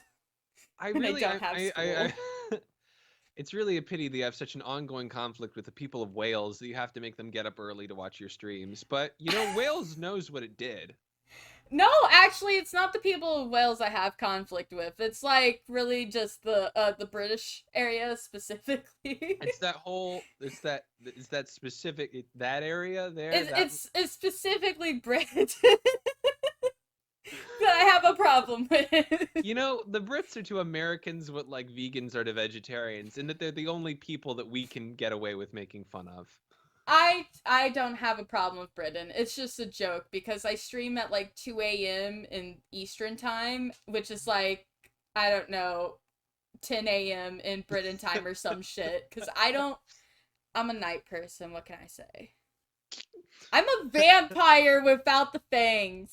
You're a daywalker. Are you an energy vampire? Holy shit! I hope not. The season finale of the What We Do in the Shadows TV show. If I was an energy vampire, I would definitely be an emotional vampire. I'd be like Evie, not Colin.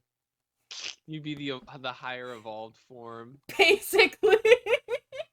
Anyways, man, my friends were just telling me that I'm the Colin Robinson of the group. Oh, that is so mean. I don't think you're Colin Robinson.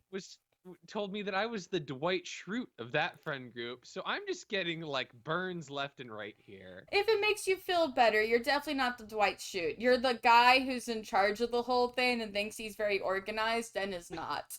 Love you, buddy. You are a vampire because you just brutally murdered me on a fall night. Anyways, have a nice night, everybody. Have a good night, my children of the night. I'm not doing Enjoy voices. your I can't do Halloween voices. spectaculars. Happy Halloween! Whoa! Go ahead and celebrate it even when the Christians tell you you can't.